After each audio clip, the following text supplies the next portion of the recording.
Good evening, everyone. This is the regular Planning and Zoning Commission meeting for Garden City. It is April 20th, 2022. We have done the audio check and the recording is going, so we're good to go there. As far as roll call goes, Commissioner Montoya is on Zoom this evening, and Commissioners Brown and Commissioner Shepherd is in the room with us. And I'll say at this point, welcome to Star Shepherd to our commission. This is her first meeting, and we welcome her to the group. So it's great to have you here. Thank you. All right. Commissioner Wild is not present at the moment. So with that, we will do the Pledge of Allegiance. I pledge allegiance to the flag of the United States of America and to the republic for which it stands, one nation under God, indivisible, with liberty and justice for all. Okay, for the staff, any changes to the agenda tonight? Chairman, none by staff. Okay, thank you. Wait, I stand corrected. I saw the subdivision on consent agenda. There is another subdivision, and that is item 7B, the Petra Point Townhomes, that's asking to also be continued to a date certain of May 18th. Okay, May 18th. Okay. With that, we will then transition to the consent agenda. Right now, then, there are 3 items on the consent agenda. There's the minutes from our last meeting on March 16, 2022. And then subdivision FY 2022-2, subdivision Honcik Townhomes, as also to be processed as a planned unit development. That applicant has asked for a continuation to a date certain of May 18th, 22. And then the other one so far that staff has just mentioned, item B under old business, subdivision FY 2021-10, Petra Point Townhomes. Craig Kolchak is the applicant there and has requested a continuation to a date certain also at May 18th, 2022. We do at times add other items on the agenda to the consent agenda as long as no separate discussion is necessary. So I go through a process here to vet that out to see if there's any discussion that is to be needed on anything else on the agenda for tonight. So we will start with item A under old business, CUP FY 2022-9. That's a conditional use permit. Asmir Alic is requesting the use of vehicle sales at 112 West 42nd Street, Ada County Parcel in the C2 General Commercial Zoning District. There are 3 questions I ask on each item. The first thing is on that item, is there anyone in the audience who would like to give public testimony on that item?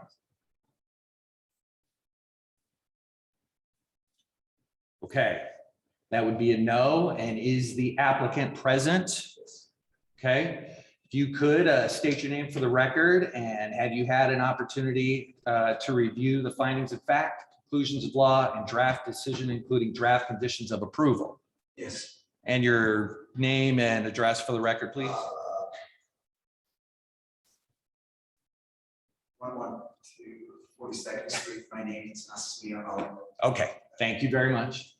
And do you agree and consent to these documents in the affirmative, including all conditions of approval? I agree. There's one regarding the fence that I would like to discuss. Okay, so we will hear that item then this evening, and not at this time, but we'll call you up again. So thank you. Mr. Chairman, Commissioner Brown.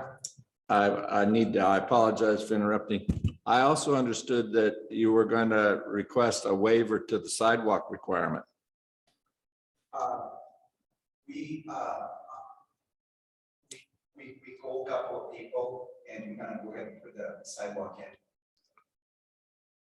in. Okay, thank you. So that item we will hear, that will not be on the consent agenda.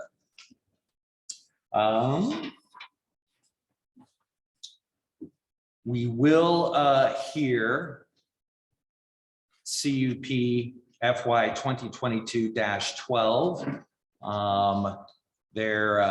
We will hear that one this evening.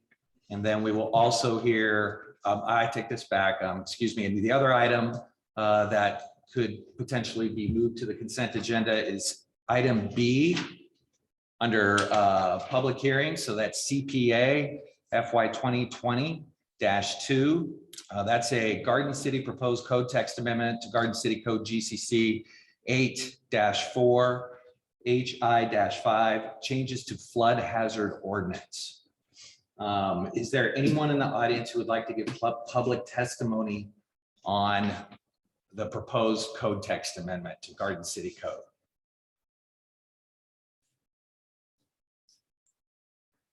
Okay.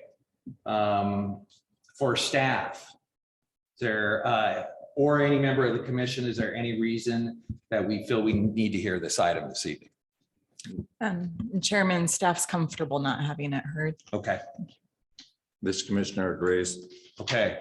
So when the motion comes in for the consent agenda, then we can add that one as well. And then the discussion at the last item on the agenda, we will of course have that discussion item. So the items currently on the consent agenda are the minutes, the subdivision 2022-2 Honcik Townhomes, the other subdivision, Petra Point Townhomes subdivision FY 2021-10, and the Garden City proposed code text amendment, so CPA FY 2020-2. And given all that, I think we're ready for a consent agenda motion. Mr. Chairman, Commissioner Brown.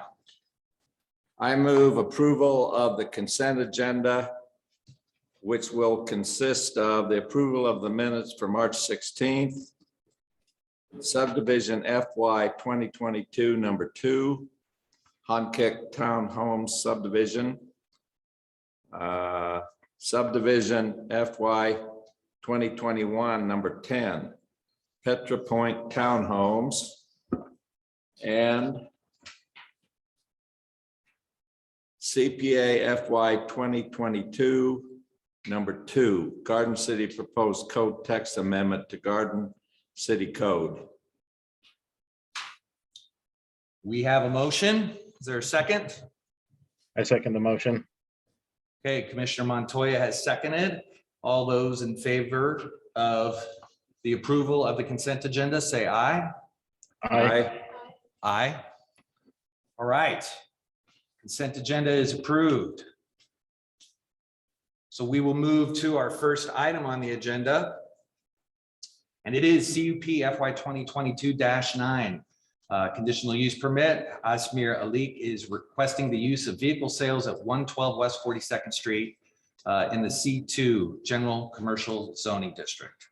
So Mr. Alic, if you could come up and present what you'd like us to know tonight.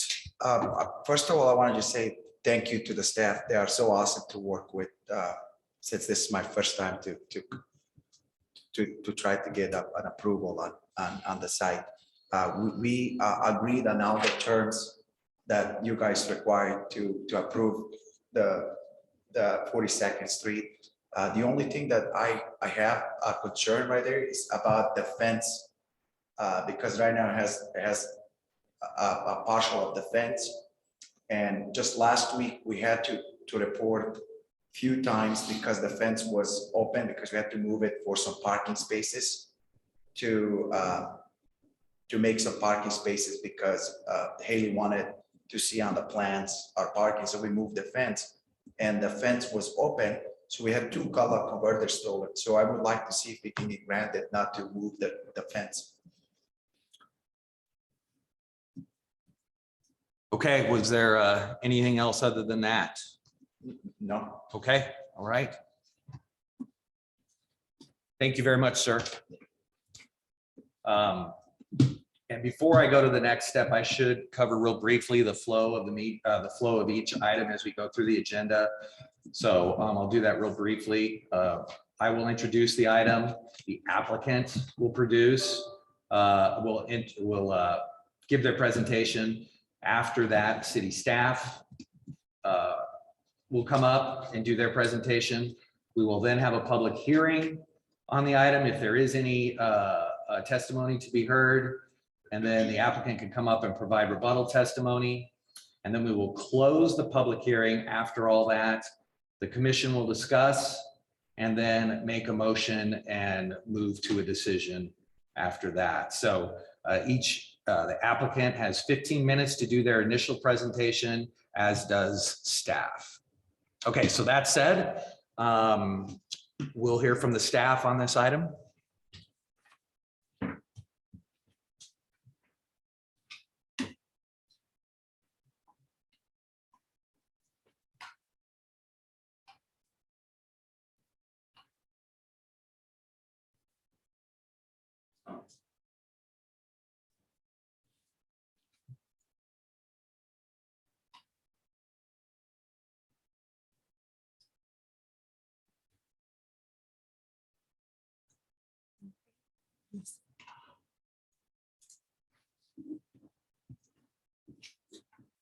All right, Mr. Chairman, Commissioners, this is conditional use permit 2022-0009.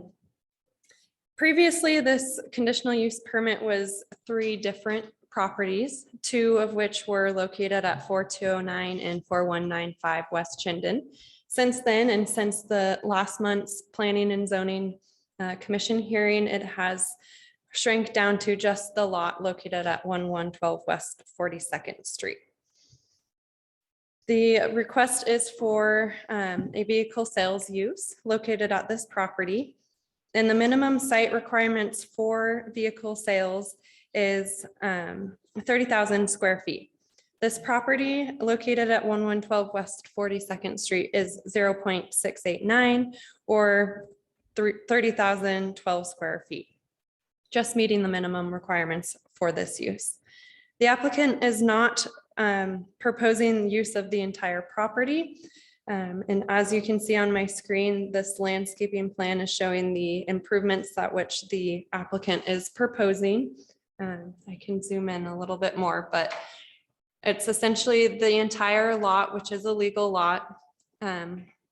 But he is only proposing to use this portion and improve this portion while maintaining the fence around the later or the back portion of the property.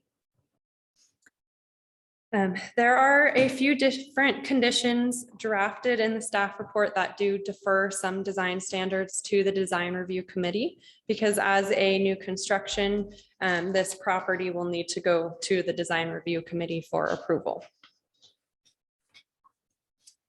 The main concern that the applicant wishes to discuss, or as staff has discussed with the applicant, is the condition number 15 in the decision document located on page 11 regarding the chain link fencing. The condition states that all chain link fencing and barbed wire shall be removed and or replaced with code compliant fencing materials and be found in compliance with Garden City Code 8-4A3 fences and walls. Chain link fencing, barbed wire, chain link fencing with slats. These are all materials that are considered non-compliant fencing materials within our Garden City Code. And while a chain link fence might be existing on a site, it is technically a non-conforming use or non-conforming fence.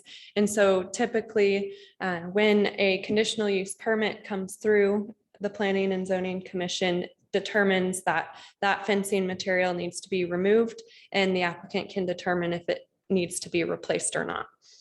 At which point, if it is replaced, then it needs to be with code compliant fencing. The applicant did submit a late submittal today. It was not sent out to the commission as it did come within the last hour or so. However, I was able to upload it to the website. And it is photos of the chain link fencing on site. And so the commission will need to determine as a late submittal if they want to acknowledge this document and add it to the record or not. One additional item as far as fencing goes that I would like to discuss as staff is the fact that the existing fence is along Stockton Street, which is a public right of way. And even though it appears to be an alley in nature, the city has determined in our transportation needs list that Stockton and Osage, but Stockton in particular is going to be designated as a future pedestrian and bicycle pathway system, to which in that transportation needs list document, it has a maximum height requirement for fencing along that Stockton right of way, the maximum height being 3.5 feet, unless it's set back generally conditioned in like other conditional use permits.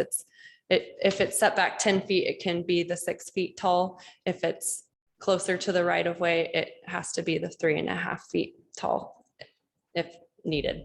And with that, I stand for questions. Questions for staff by the commission? Commissioner Brown. Mr. Chairman, in the event that we didn't approve this request for not removing the chain link and the barbed wire on it, what type of fencing would meet the requirements that the city has? What would be code compliant? What type of fencing? Mr. Chairman, Commissioner Brown, the code compliant fencing could be anywhere from wood, cedar, kind of privacy fencing to vinyl fencing, perhaps wrought iron, split rail. It really just speaks to chain link fencing not being a permitted type of fencing. Would that apply?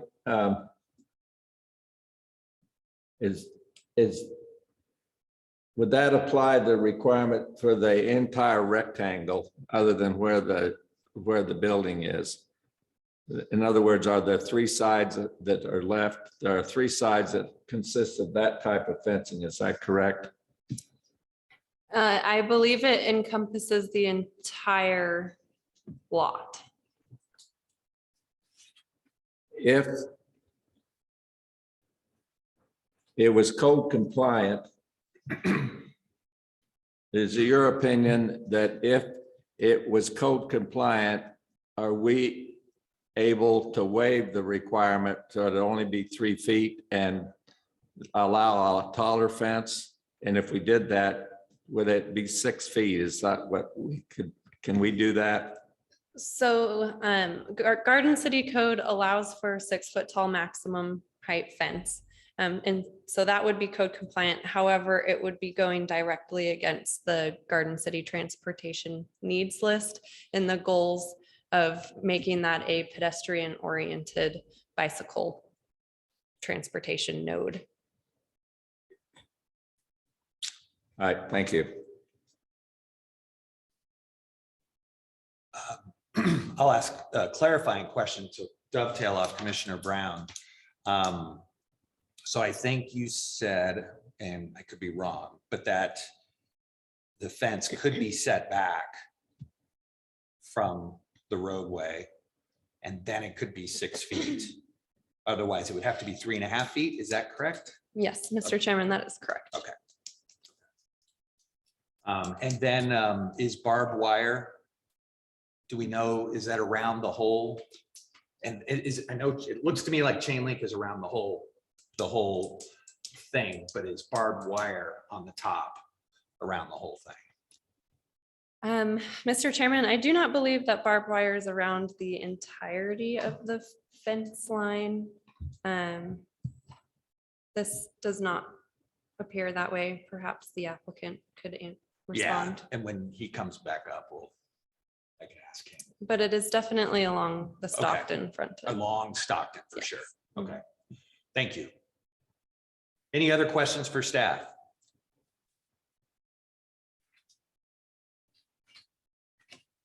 Okay, thank you. Thank you.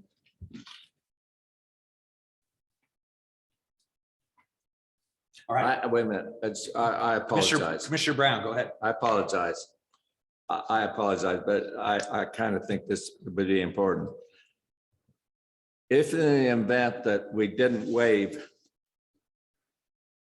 but if we left the requirement like it is, how much time does the applicant have to take down that fence or replace it? Mr. Chairman, Commissioner Brown, I believe the condition has been set under prior to occupancy. So they would have up until they get their design review approved and the whole building completed and everything installed, that they would have that time to take it down and potentially replace it if they needed to. A question too. So if Mr. Alic decides to push the fence back 10 feet, what happens to the other 10 feet there? Does it just stay gravel, it looks like? Right, so there is a requirement for landscaping. There's a general requirement of 5% landscaping, perimeter landscaping. And as part of that transportation needs list speaks to is creating that pedestrian oriented. So Stockton has pedestrian oriented features such as landscaping. So that 10 feet could potentially be where that landscaping requirement is designated. The adjacent property that just recently went through a conditional use permit and design review did such a thing. And there's an exhibit in the staff report at the back of the staff report that shows that landscape improvement. Commissioner Brown. Mr. Chairman, that prompted another question then, and thank you. The other one that used that 10 feet for the landscaping requirement, did they put a fence up there? They did put a fence up, but it was set back 10 feet. A 6-foot fence? Do you know what type of construction that fence was? I do not remember.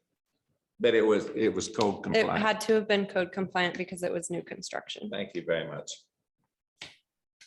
Chairman, Commissioner Montoya. so Hannah, if the applicant chooses to move the fence back 10 feet, would a condition be required for him to install landscaping at this time in that location? Commissioner Montoya, it would not be conditioned in such a way that the landscaping has to be done prior to the fencing being removed or replaced or set back. It just all would have to happen before they get their occupancy for the new construction of that vehicle sales. So however that process happens, all of it has to happen before we issue their certificate of occupancy. Okay, and if they choose to be on, so if they don't go 10 feet back, you said they can have a 3-foot fence. And how far set back off the road was that, or the alley? There's not a specified distance between the right of way and the fence line if it's 3.5 feet tall. So if it's in 3.5 feet tall, it still is contrary to the transportation plan. Correct, because it's impeding the travel of pedestrians at that point if he decides to build it on immediately adjacent to the alley. I would say that we would have to consider the shy space. The transportation needs list doesn't have a designated width between the right of way and the fence line, just that it is a maximum of 3.5 feet tall. Ideally, it is set back a little bit from that right of way, just because there is shy space that which is created when a person is traveling down that right of way. They don't want to be right up against the fence line. Okay, so but theoretically, he could put it on the property line. Yes, that is correct. And if he did so, then he wouldn't be required to install landscaping, correct? If he put the fence on the property line, he would still have to meet the minimum landscaping requirements of 5% of the overall site, the perimeter landscaping, but he would have to find other places within the site to put that landscaping, since he's obviously put the fence on the property boundary line. Okay, and just to make sure that I'm understanding the distinction. So we're really talking about two things. One is whether or not any type of fence would be contrary to the transportation needs. The second is the setback of 10 feet will allow a 10-foot fence, or I'm sorry, a 6-foot fence. Yes, that is correct. No further questions, Chairman. Thank you. Okay, thank you, Commissioner Montoya. Any further questions for staff? Thank you, Hannah. Thank you, Mr. Chairman. Okay, we will open the public hearing then. If there is anybody that has signed up to provide public testimony for this, now is the time. I don't believe there is anybody, but if there is somebody, you can make yourself known at this time.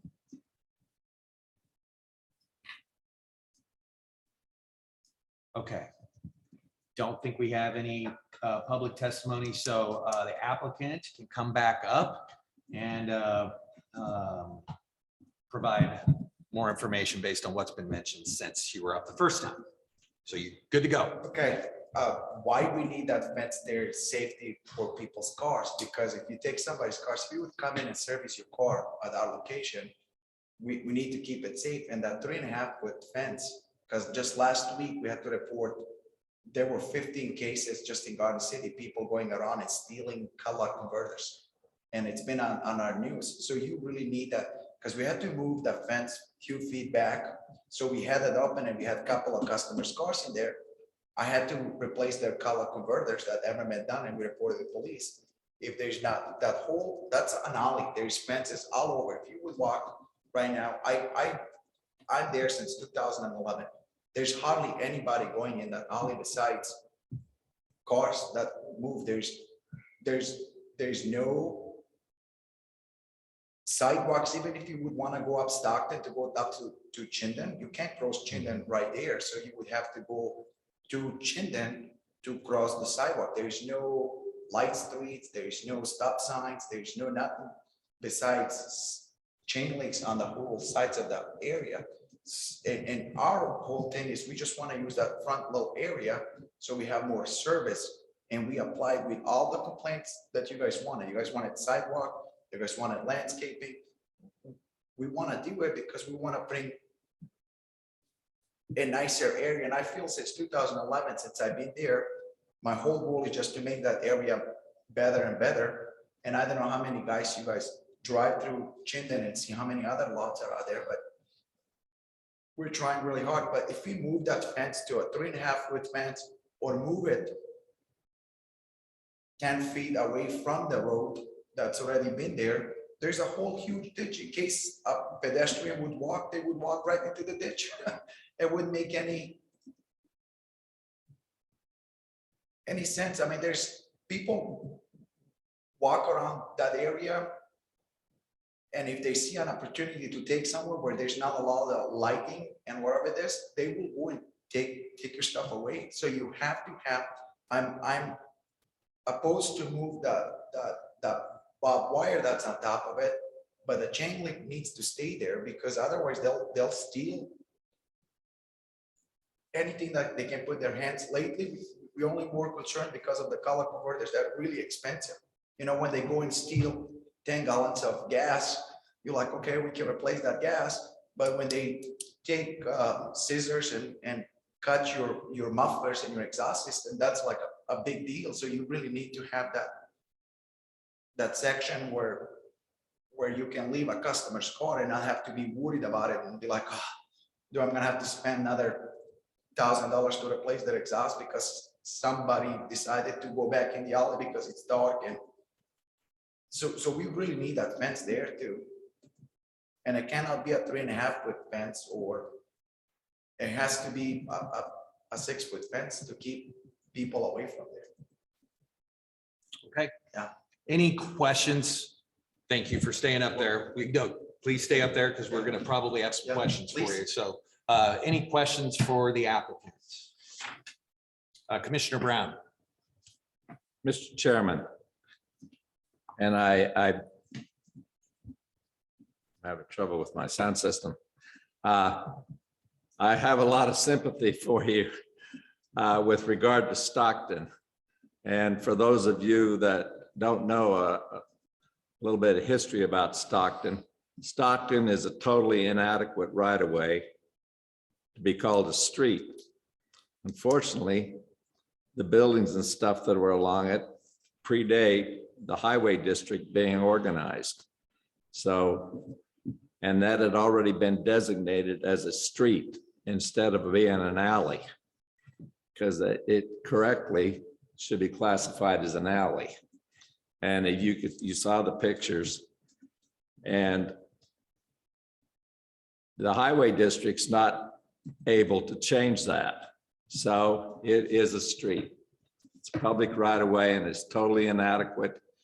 Those of us who have been on the commission a while there've been numerous applications there where we don't apply the normal regulations along Stockton, because you are correct. If you go up and down Stockton in that particular area, you have those type of fences all along it.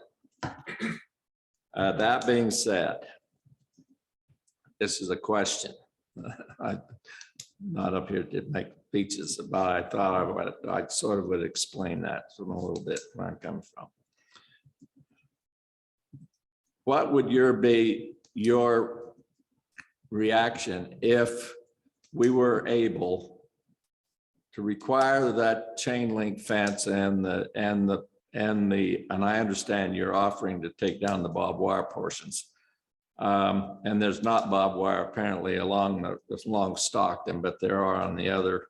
No, on Stockton, there's wire, but not on the 42nd Street. So Okay. Stockton has some wires because it's a little bit more darker. So there is barbed wire along Stockton. Yeah, there is. So there's not barbed wire where on 42nd Street piece? Yeah, 42nd, yes. There's the other three sides, they have barbed wire. No, there's on the back, there's a wooden fence facing the trailer part that's behind it. That's a wooden fence that it's all around. Is that a 6-foot wooden fence? 6-foot wooden fence, yes, sir. Suppose that the commission could see itself straight to require you to replace that with a code compliant fence.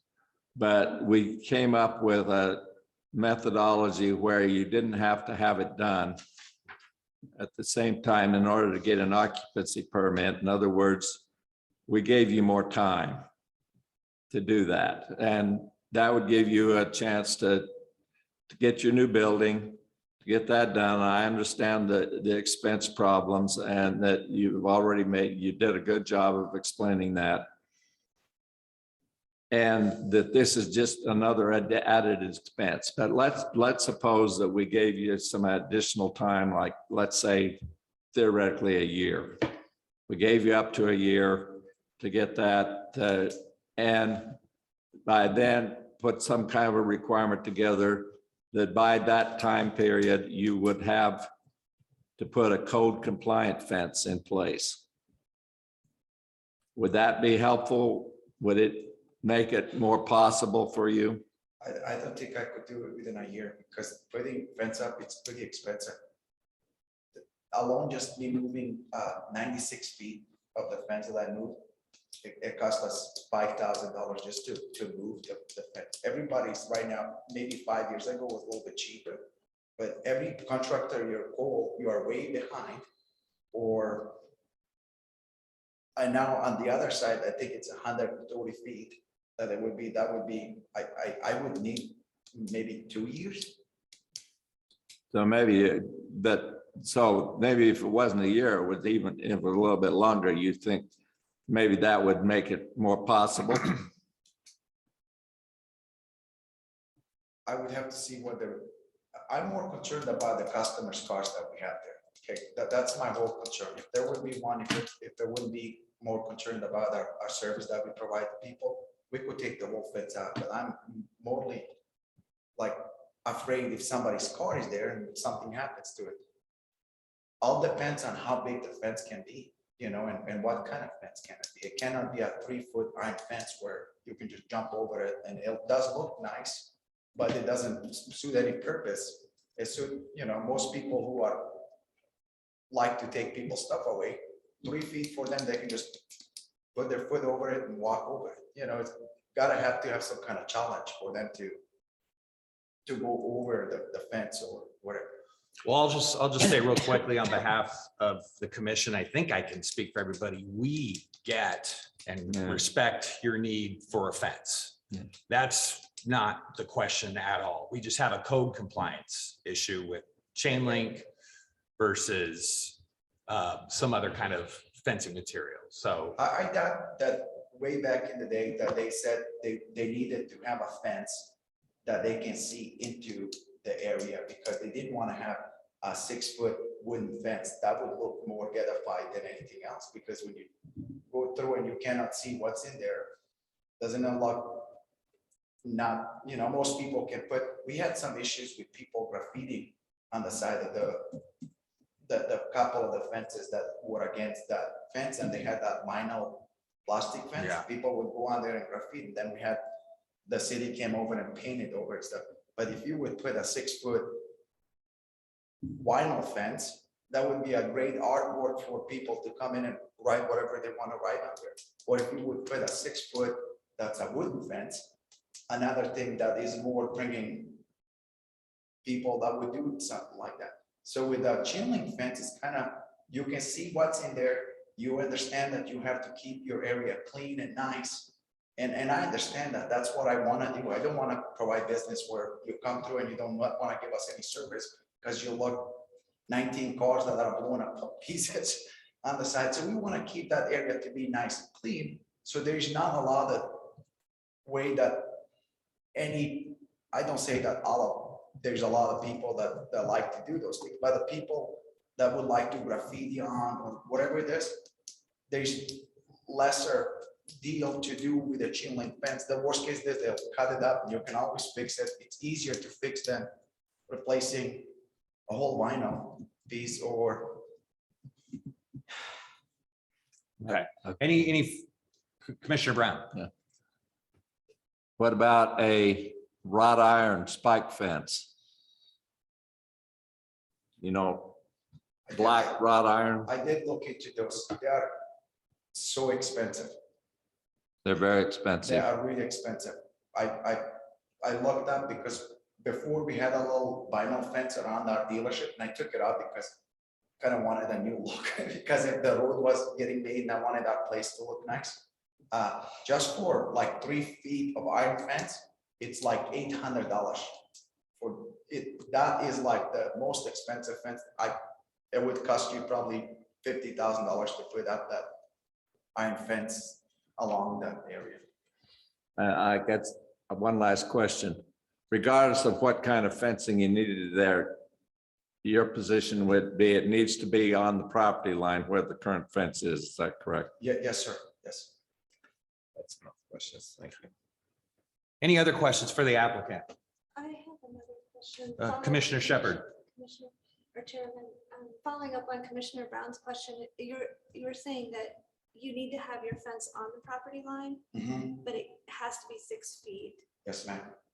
Okay, so that's, okay, I think I'm just understanding. So that's why you just don't want to remove the chain link fence at all, because even if you moved the chain link fence back, you'd still lose that 10 feet of property. There'd still need to be the landscaping. Okay, I think I'm just thinking out loud, trying to No, understand. it's good. That's good. You're here. You're like me. We are together here first time. This is my second.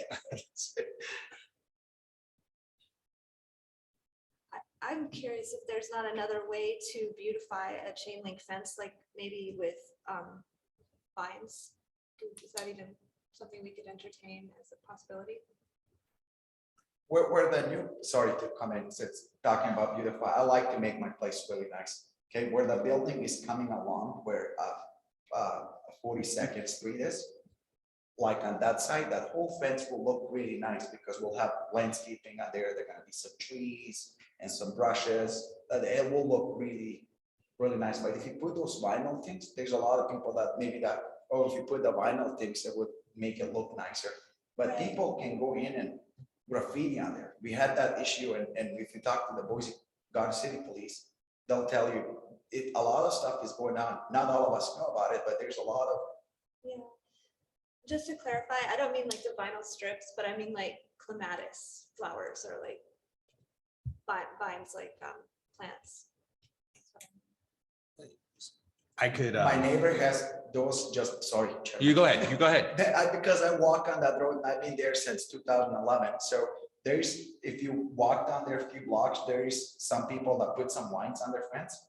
And if you don't keep up with it, you'd rather not have anything because it looks, I go out there probably twice a year and I clean up the weeds in that alley because there's hardly anybody going through to clean that. I mean, we have our city workers that come every once in a while, but there's a lot of times that I go out there and clean up the weeds, and there's some people that put those lines. It does not look nice. It looks, if you walk through it, it does not look nice. And then, But with few years, maybe, you know, if you could save up some money, with few years, it would be understandable that maybe we could come out with some kind of, hey, Ozzy, you need to put a fence within this amount of time. I want to make my place nice. I want to make it for our customers to be nice. I want to make it so we are more approachable for more business. Most people go where it looks nice and it's neat to go to there. So if we had few years, we'd be like, hey, Ozzy, you need to re-landscape this other use that you are not going to use as, because the partial of the property is where we're gonna landscape and make it look real nice where the building is. But the other part, within few years, when we save up a little bit more money that we can afford to move the fence 10 feet. If we had to do that, then, you know, there could be a requirement that I had to be like, hey, you have to do it with a certain time. and I'll, Mr. Chairman, I have another. Commissioner question. That gave me another idea. I apologize, but I'm trying to get something here. The fence along 42nd Street, what kind of fence is that? It's a chain link fence too, sir. It's a chain link Yeah. fence. How much distance is there along that fence? I think 96 feet, sir. 96? Yes. What if we were able to put together some kind of a condition that enabled you to keep the chain link fence except along 42nd Street, which is the part of the property you're really going to be improving? That's got access to your business there. That is where you have put your primary landscaping has been put along there, and your proposal that you had up there. What if we were able to put some kind of a requirement, and maybe it even included a time frame, but we were able to come up with a requirement where you improved the fence there along 42nd Street, but you didn't the rest? I will agree with that. Would that help you? That would help me because it's only 96 feet. It's not the whole combined. I'm not the best at it's 200 some feet all combined. But that would help me if I had a little bit time to come up. And maybe we can, since that's gonna be more on property, maybe the way Chairman Shepherd said that maybe we could put some lights on that fence or maybe some flowers or something that would beautify it, make it look nicer till time comes in that we can comply. The only thing that we cannot do is put a three-foot fence. That Okay. is like, So, I thank you. where you're putting your building, so you're still gonna have chain link all the way around the entire, no, Yeah, I for didn't the think building, so. there's not gonna be any chain link fence. So I moved all that. I called the contractor and we moved the That's okay. That's okay. I think, Okay, so we moved the chain link fence, so we had the 42nd Street and then Stockton, so we moved. I should have calculated the footage. I almost did today when Hannah called me to send us some pictures, but I did. I think But Hannah's I gonna think put a there is picture up. 76 feet.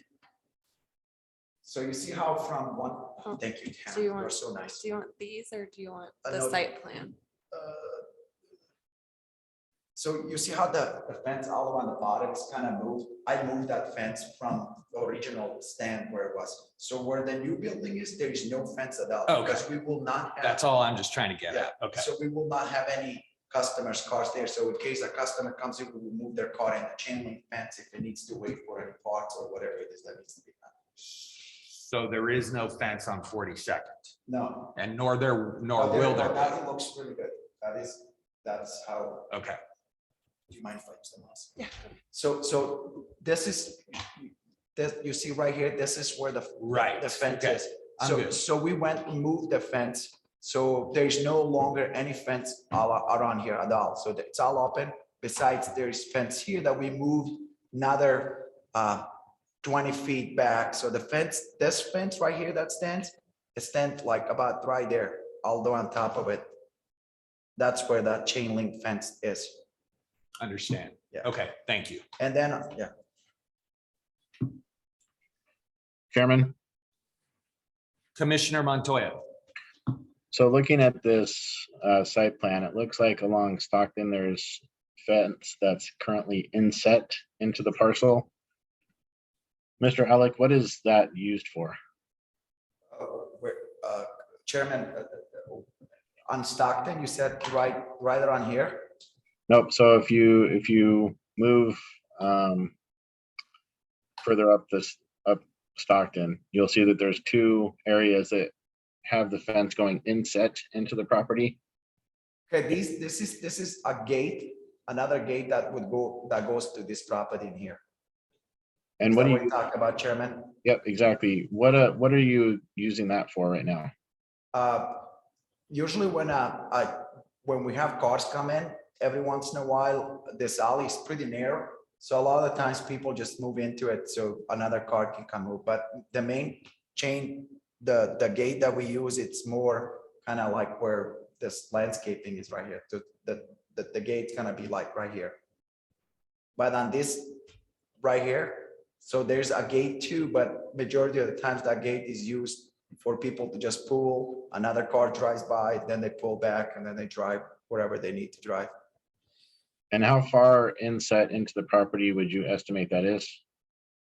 From this side to this side, I know I can park my car in there if I needed to park right here. So maybe 7 feet, Uh, 7, 8 feet. You could say that's what, yes.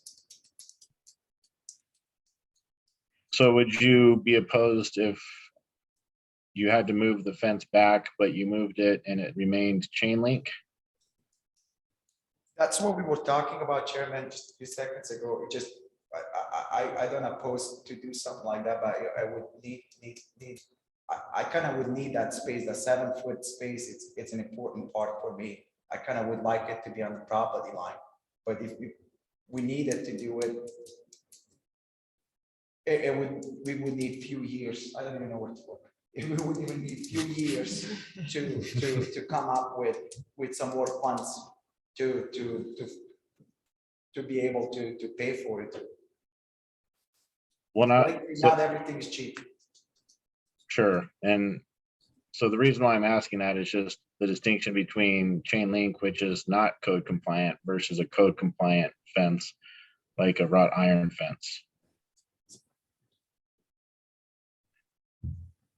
Yeah, the wrought iron fence is pretty expensive, Chairman. It's, I like how Chairman Shepherd said that maybe beautifying and Chairman Kent Brown said that maybe we could somehow beautify just the 42nd Street a little bit more and maybe give a time to move the Stockton fence or beautify that area too, 3 years from now or 2 years. All right, thank you. Welcome, Chairman. Thank you, Commissioner Montoya. Anything further for the applicant?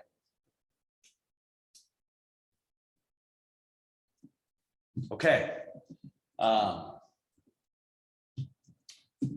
Thank you, sir. We will, at this point then, close the public hearing, and the commission will just discuss this item and then get to a motion. So Commissioner Brown. Okay. First of all, I really want to commend the applicant for working and the staff for working on this. It's much better than what we were going to require if you did all 3 lots. And I want to commend you on stepping up the plate, and you're going to build a sidewalk on 42nd Street and beautify. I think that's really important. And so the big issue is the fence. And I'm extremely familiar with Stockton in that area. I understand what the applicant is saying.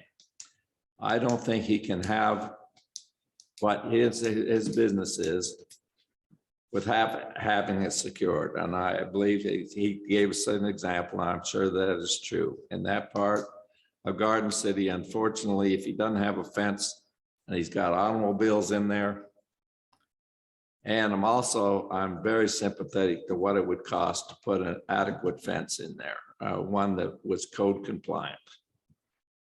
And if we require the applicant, in order to have a 6-foot fence, that he's got to move it 10 feet back, that area will not result in making Stockton pedestrian friendly or any other kind of friendly. You saw the pictures. It is a little narrow alleyway, and if two cars cannot, one of them, it's a 2-way street. It's not a 1-way street. You know, we have looked at proposals in the past. If you meet 2 cars, then you got to have those kind of places that he was talking about, where he's got 2 gates where you can drive off to the side, and all up and down Stockton, you have places like that. So I was working with how we could do that. And I personally have decided that, in my opinion, we ought to approve this and have him step up to the plate and take off the rest of the barbed wire where he doesn't have barbed wire, but let him leave the chain link fence.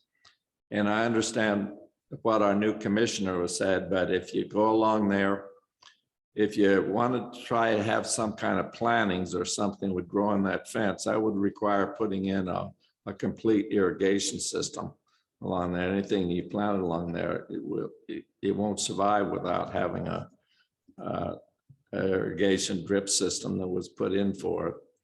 And they're just not people walking up and down that as much as I would like to say. And in the future, maybe in the future, we can get what we envision in our transportation plan along there. So I'm prepared to approve it like it's done, since he really has stepped up the plate. He's not gonna insist on ask us to deal with the sidewalk. He's going to do that, and the other beautification is going to take place. And I appreciate what he's saying. So I'm prepared to authorize him to modify it with taking off the barbed wire and leave the fence. Thank you, Commissioner Brown. Commissioner Montoya. Thank you, Chairman. So I'm having a hard time with this one a little bit, just because I faced the fence requirements myself. The other part of that I'm having a hard time with is, and I wasn't here for the decisions on the other businesses or developments along Stockton, but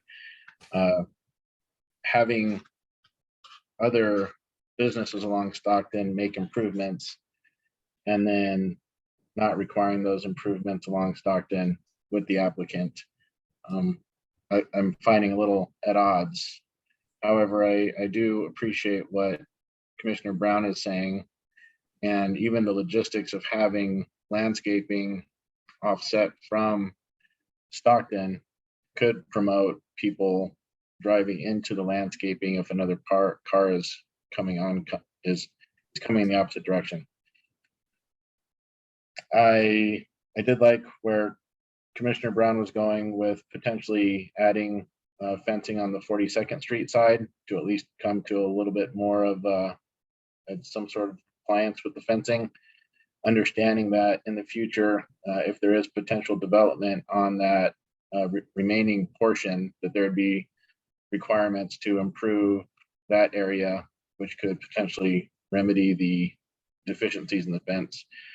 I might go one step further, and where Commissioner Brown is going and asking that the applicant install some sort of code compliant fence along 42nd, something like what Commissioner Brown was alluding to, that would provide the security like a wrought iron fence with pickets or spikes on the top for security, but also compliance.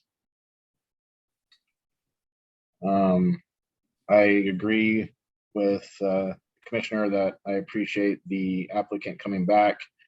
And I also would like to point out there that part of the intentions behind, as I understand, the transportation corridor is also to make the area more friendly to pedestrians and beautification and make it nice for the public as well.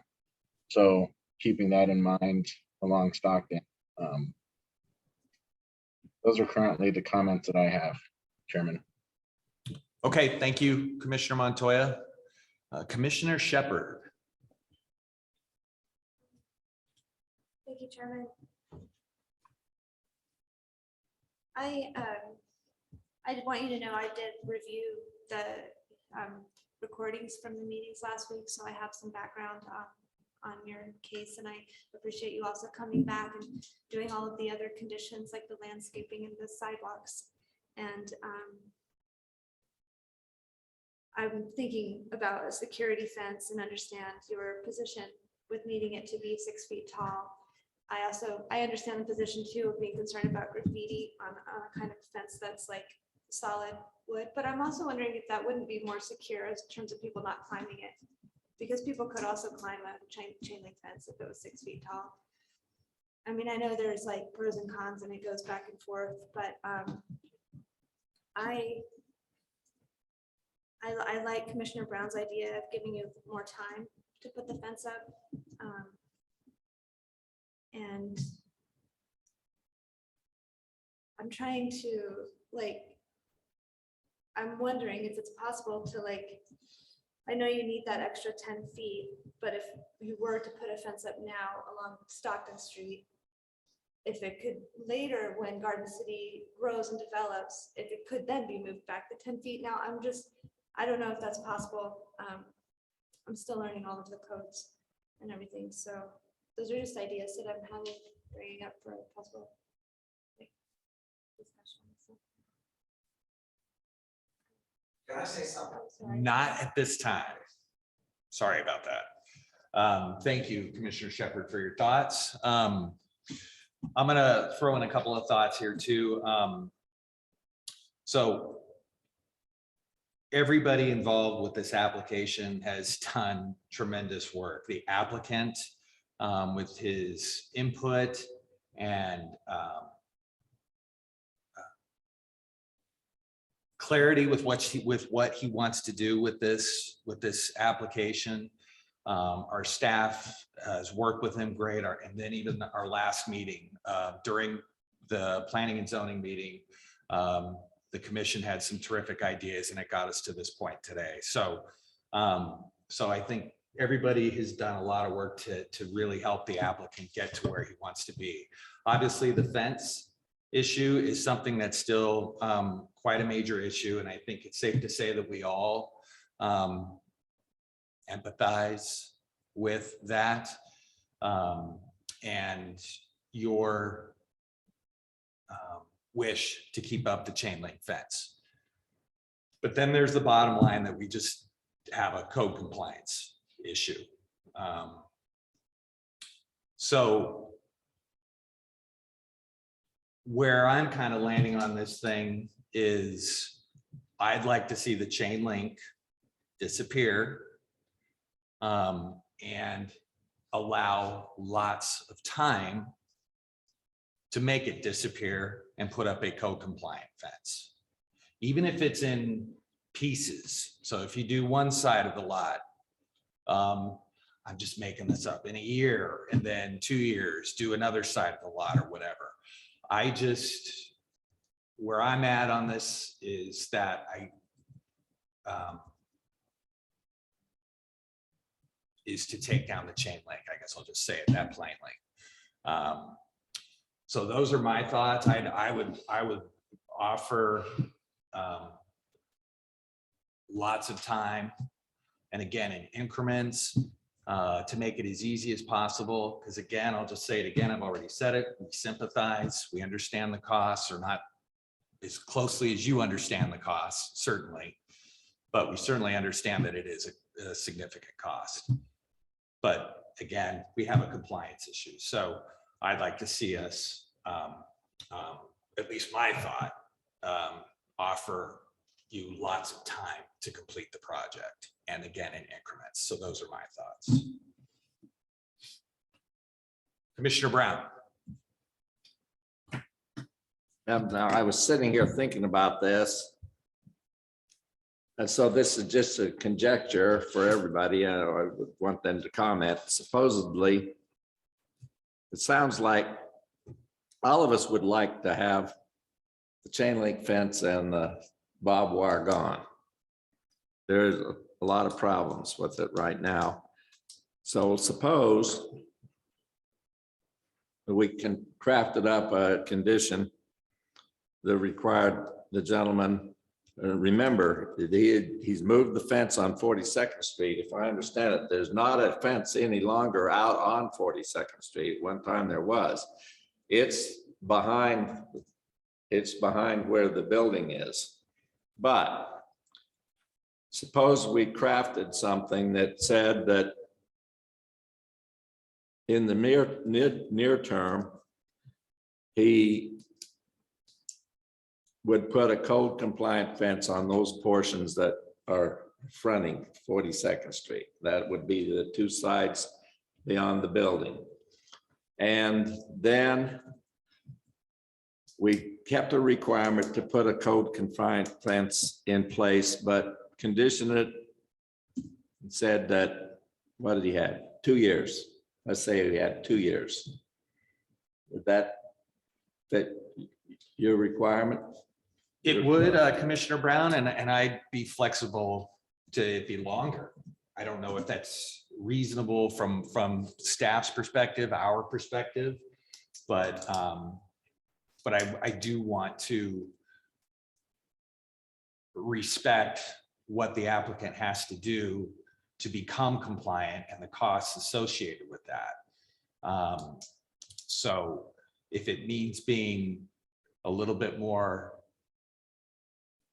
flexible, then I'm okay with that. But 2 years sounds great to me. Let me pursue it a little bit more. Excuse me. If one of the others wants to help us out of here a bit.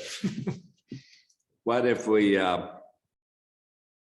there's a couple of issues. That still doesn't address it.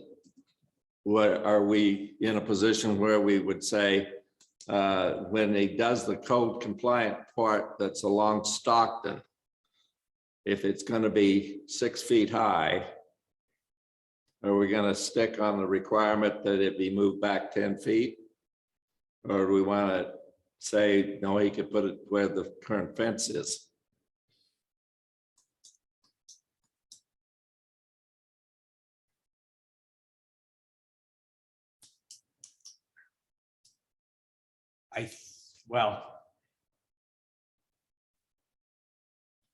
I would like to see, I respect wanting him to have a 6 foot high fence. And but I could be flexible person. My thoughts right now, with respect to whatever the code requires, that it could be 6 feet higher, closer to the lot line than 10 feet. Seems reasonable to me, but I don't know if we have that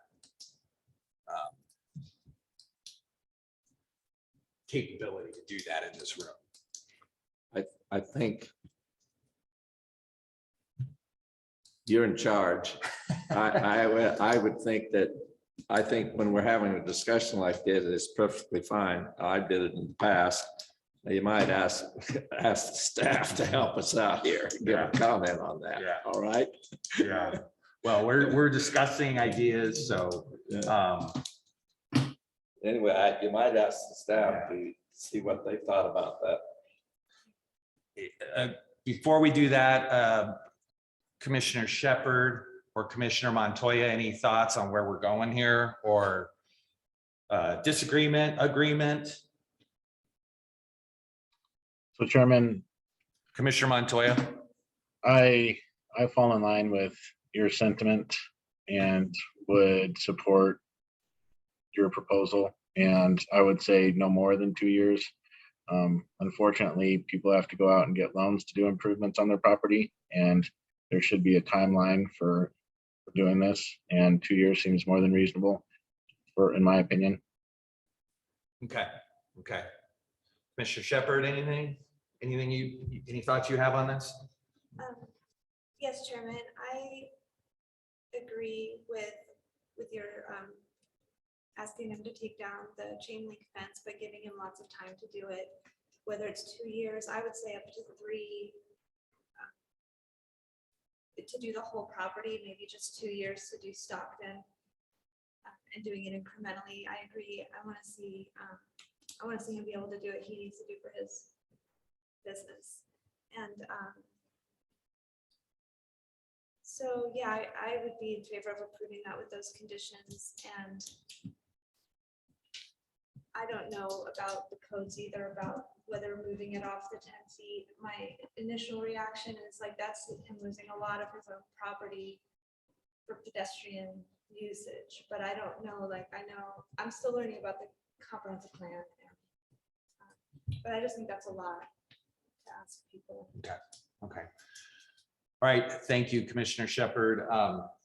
So I can't remember if I need to reopen the public hearing to ask staff a question. So here we go. Staff, what capacity do we have to talk about setback and 6 feet high versus 3.5 feet high and so forth?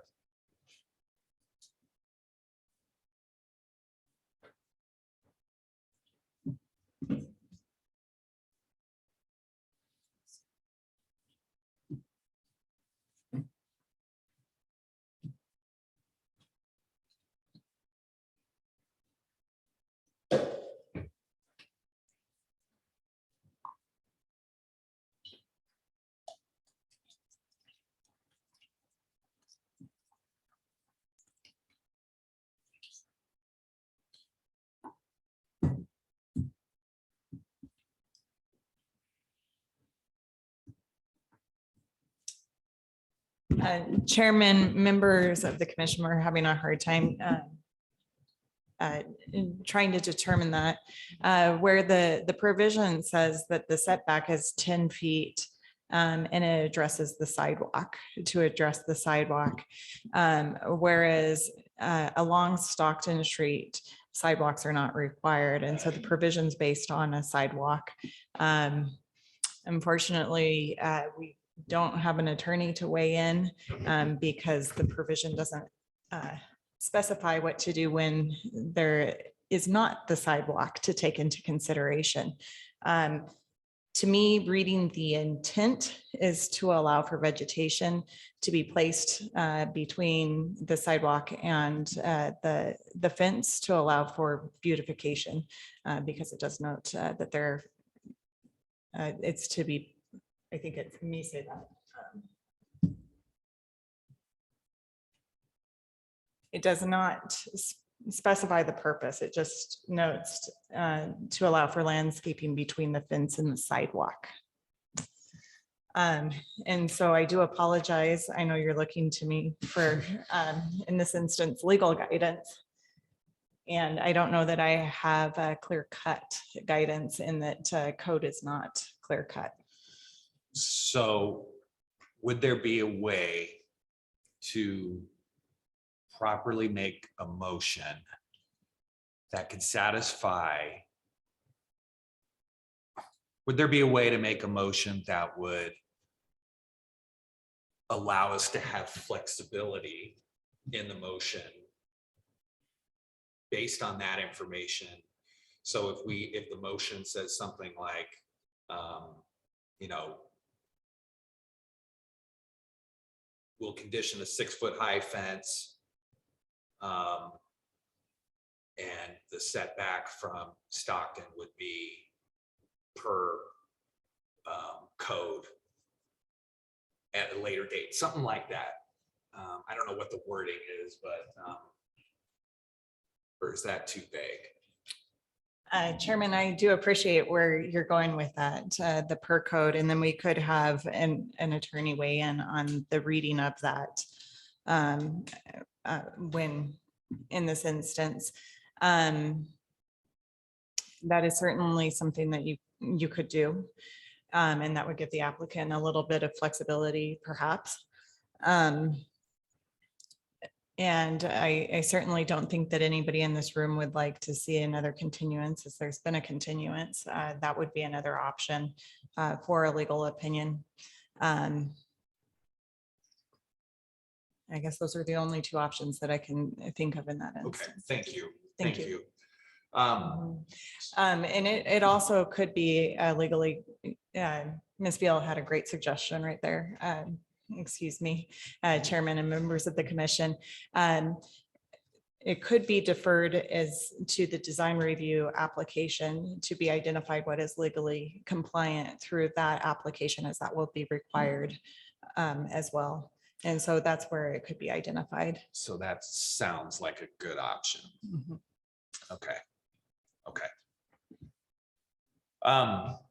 Thank you for your help with that. So I'll ask the commission, given that third option that Jenna and Hannah just presented, how do we feel about that, Commissioner Brown?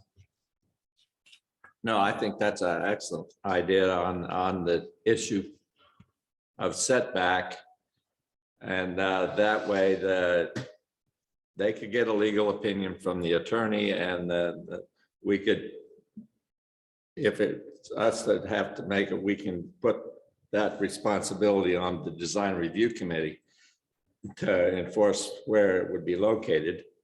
And so I presume then what we're talking about would be along the line of what I suggested, that they would make a code compliant fence that was on the 42nd Street side, that's on either side of the building, where the fence was on that. Give them, also have them take the barbed wire off in the near term. In other words, before they get an occupancy permit. I'm sort of thinking they could do that. He indicated he could do that without any difficulty. And then the other thing is what we have to think about the term, and that they would replace the rest of the fencing. And I guess I'm asking this question with the way we're thinking about it. A new commissioner indicated she thought we might want to give them more than 2 years. I think that Commissioner Montoya and myself are sort of thinking 2 years. Good. I think that sounds okay. Yep. I think we could do that. Commissioner Shepherd, thank you, Commissioner Brown. Commissioner Shepherd, any additional thoughts? No, I don't think so. Okay, okay, thank you. Commissioner Montoya? Thank you, Chairman. I would support the explanation as Commissioner Brown has indicated, and with the 2-year condition as well. Great, okay. Commissioner Shepherd? So I said I don't have any additional thoughts, but I also want to say that I agree with. Of course, okay, okay, thank you. Okay, I think we actually are ready now for a motion.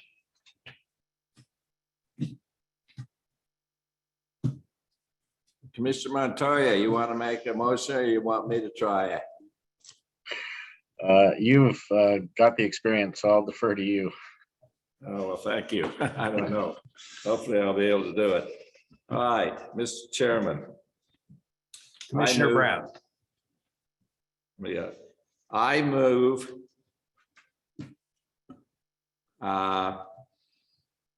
the approval of CUP FY 2022 number 9, conditional use permit. Asmir Alic is requesting the use of vehicle sales at 112 West 42nd Street,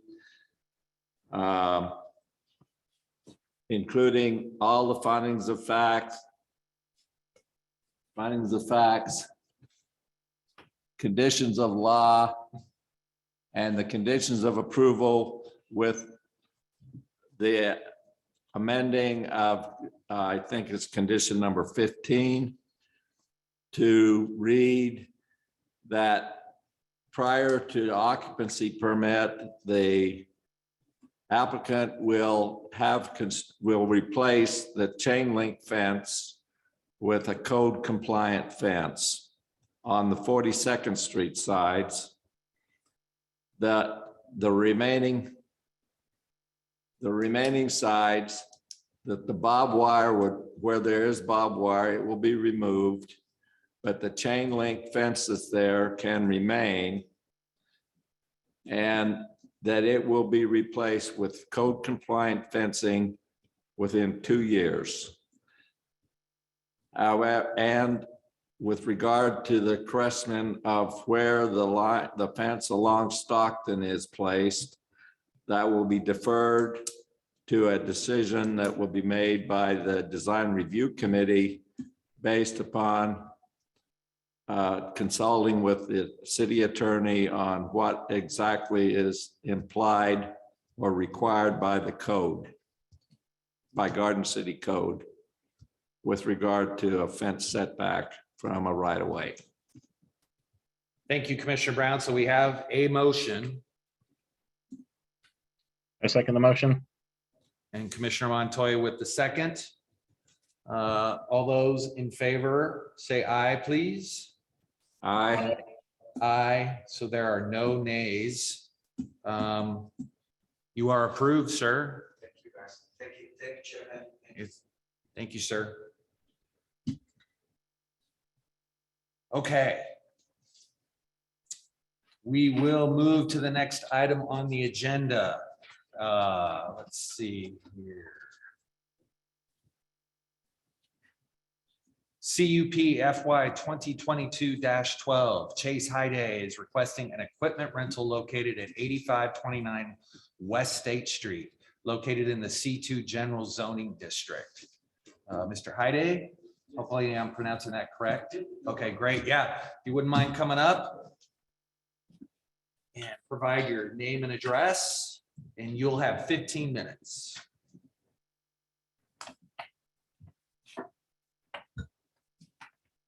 You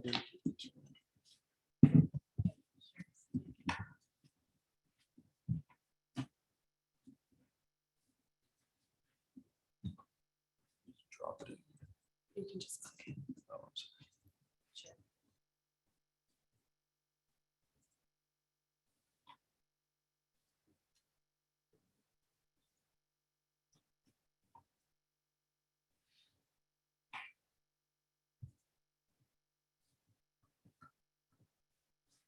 Good evening, my name is Chase Hyde, and I'm with the Voice Box.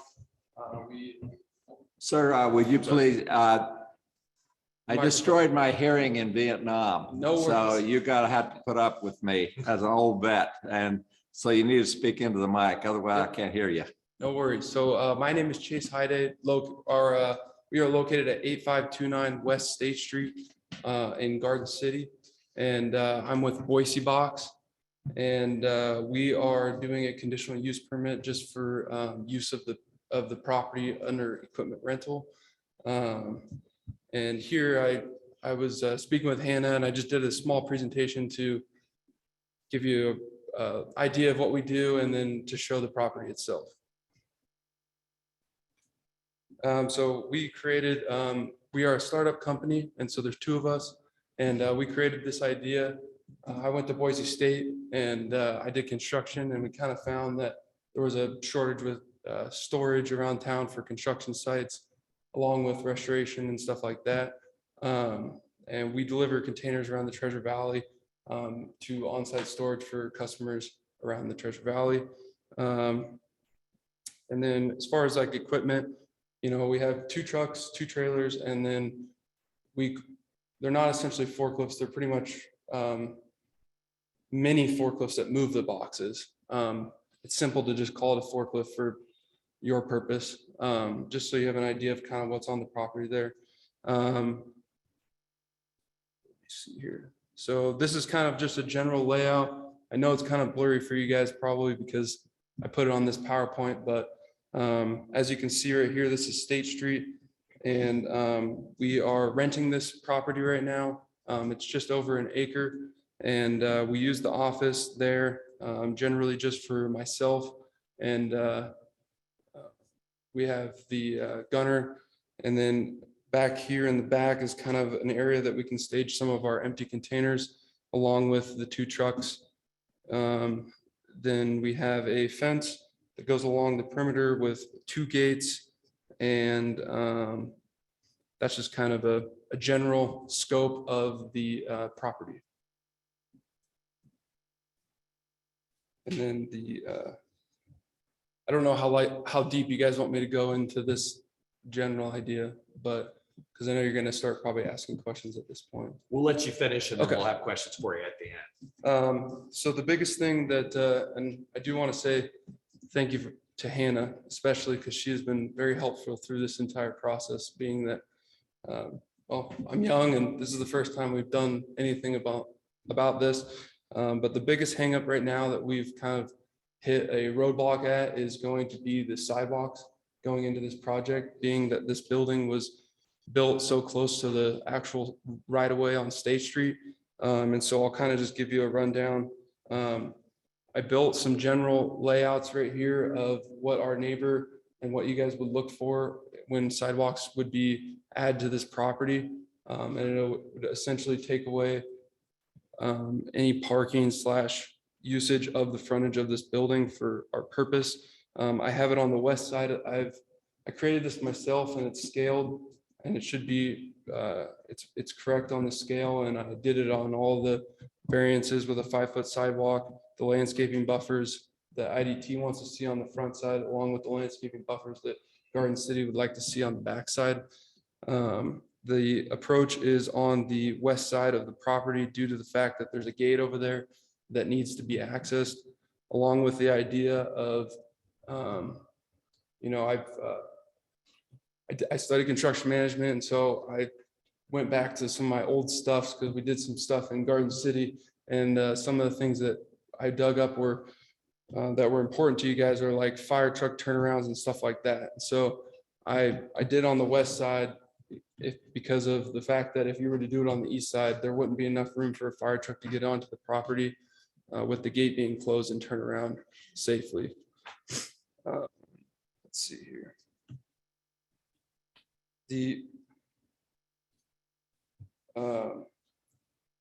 I can stay on this and just kind of talk about the next slide so you guys can visualize it. But the frontage here is about 170 feet long. And then the opening with a turn in, turn out, that would be about 44 foot. Essentially, after meeting with IDT, they would only allow one approach onto this property. And some of the ideas behind that were just, or I'm sorry, stay on topic. The idea behind the one approach is because it's only 170 feet, there's only enough room for one approach. And so with that being said, it's really about the only spot that it would really allow for an approach. It would just take away a lot of the actual usage of the building and AKA parking, with there being only 17 foot behind the back of the landscape buffer and the face of that building there. So then let me just.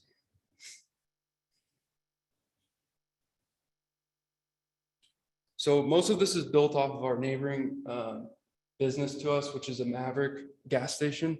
And so I kind of, to try to get so I tried to match everything so that way it would flow into theirs. So this is what it would look like.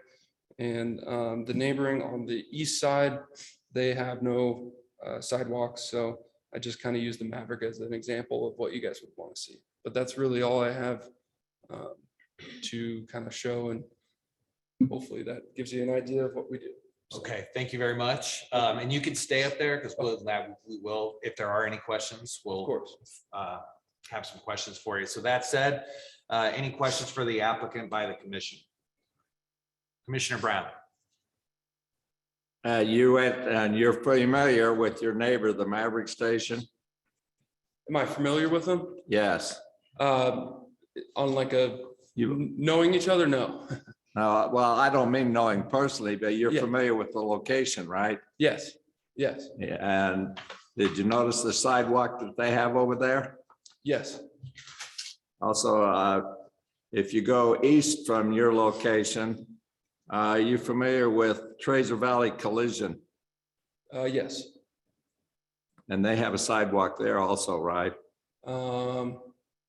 Down past the state building there. I Down believe. where Treasure Valley Collision is, I think it's 3 buildings to the east towards Walmart. Okay, yeah. Mhm. Could you put that your drawing back up again, please? Is there access for vehicles back behind your building over there on the west side where you come back? There is that's accessible right there for vehicles. Or If you drive in the 44, the address, if you go down right in there, is that a fence there or is that accessible the back by the other building? this is open. There's no fence. There's a billboard right there. All right, thank you. And I don't mean to interrupt, but that is a fence and a gate where that shadow is that comes across. Yeah, so that kind of gives you a Yes, better yeah. idea. Okay. Right, So the orange is the perimeter, like the property line, and then the blue is the fence with the 20-foot gate right there. It's a cantilever gate. Got it. Thank you. Yes. Commissioner Shepherd, any questions? Yes, Chairman, I have a question when you mentioned that there wouldn't be room for parking in the front with the sidewalks. Is there a way that people could park on the side, like where we were talking where that billboard is, or be in front of that fence? I mean, I understand needing also to leave that right of way open because you're gonna have trucks driving back there, right? But it looks like there's 30 feet on the other side. I mean, is that something that you've looked at or is possible? Yeah, we did talk about that with the parking over there. I believe there would be 24, well, it would have to come off pretty much the parking would essentially go straight out this way. And the parking essentially would be in here. And so it's about 20 foot. And the reason I say that is because the billboard is about right here. And so to put straight parking, it would push it out. You know, the property line's all the way over here, of course, but to allow parking over here, you would essentially have to do it somewhere in this general area right here.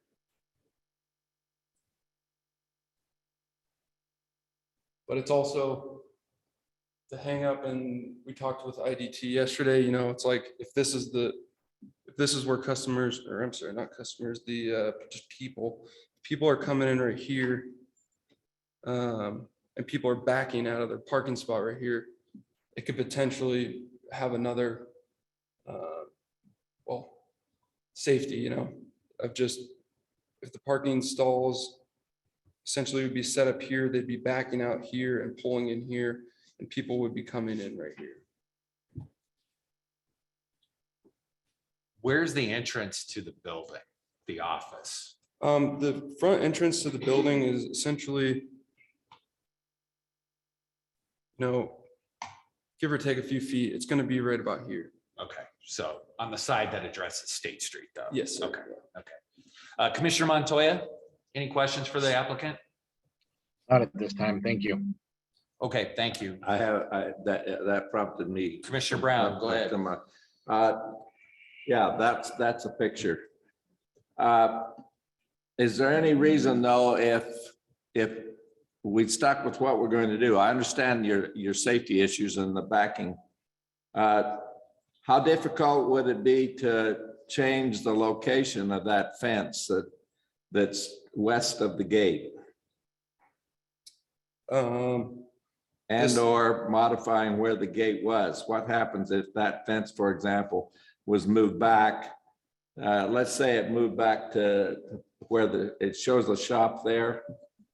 You have a shop there. What if that fence were moved back there in order to make you more space for parking? Gotcha. Is that feasible? Yes, the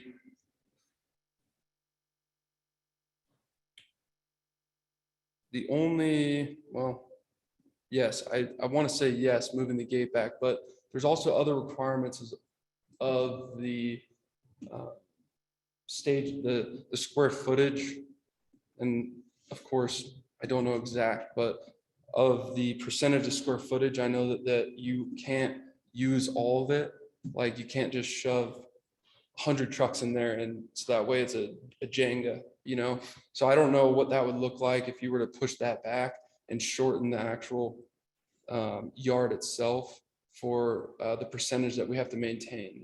We can't go in there and put 500 empty boxes in there and just cram it in there due to the safety codes and stuff like that.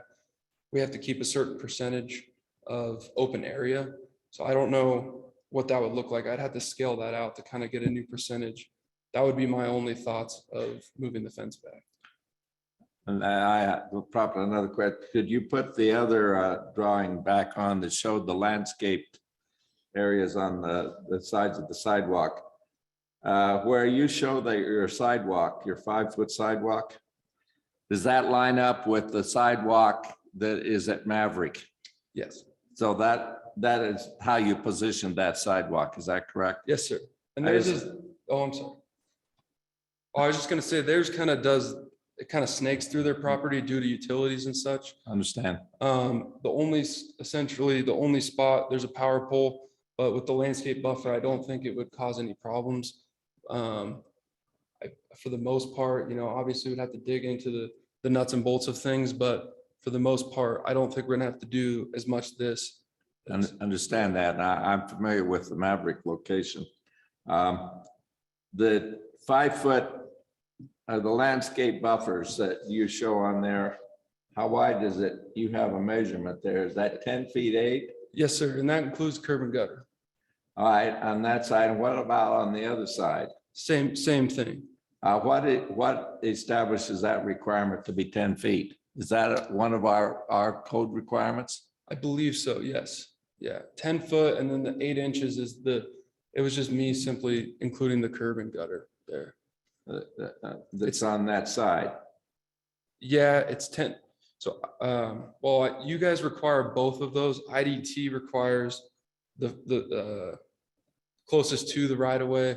Garden City requires the landscape buffer on the, essentially the south side of the sidewalk here.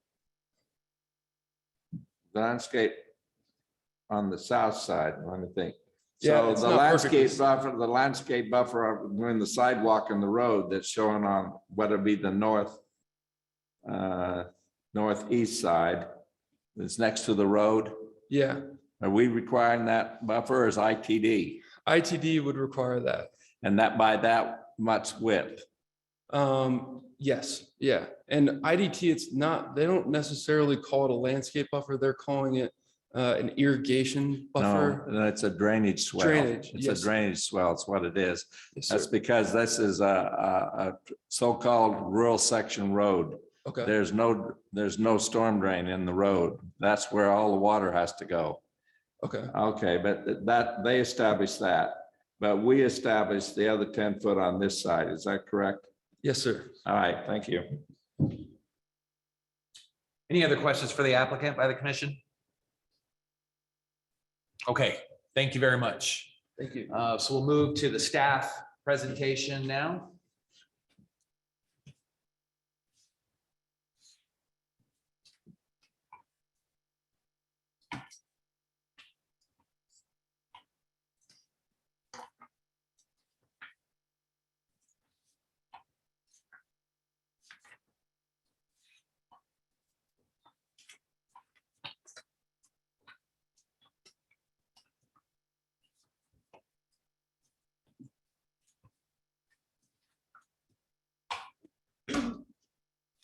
Mr. Chairman, Commissioners, this is Conditional Use Permit 2022-0012.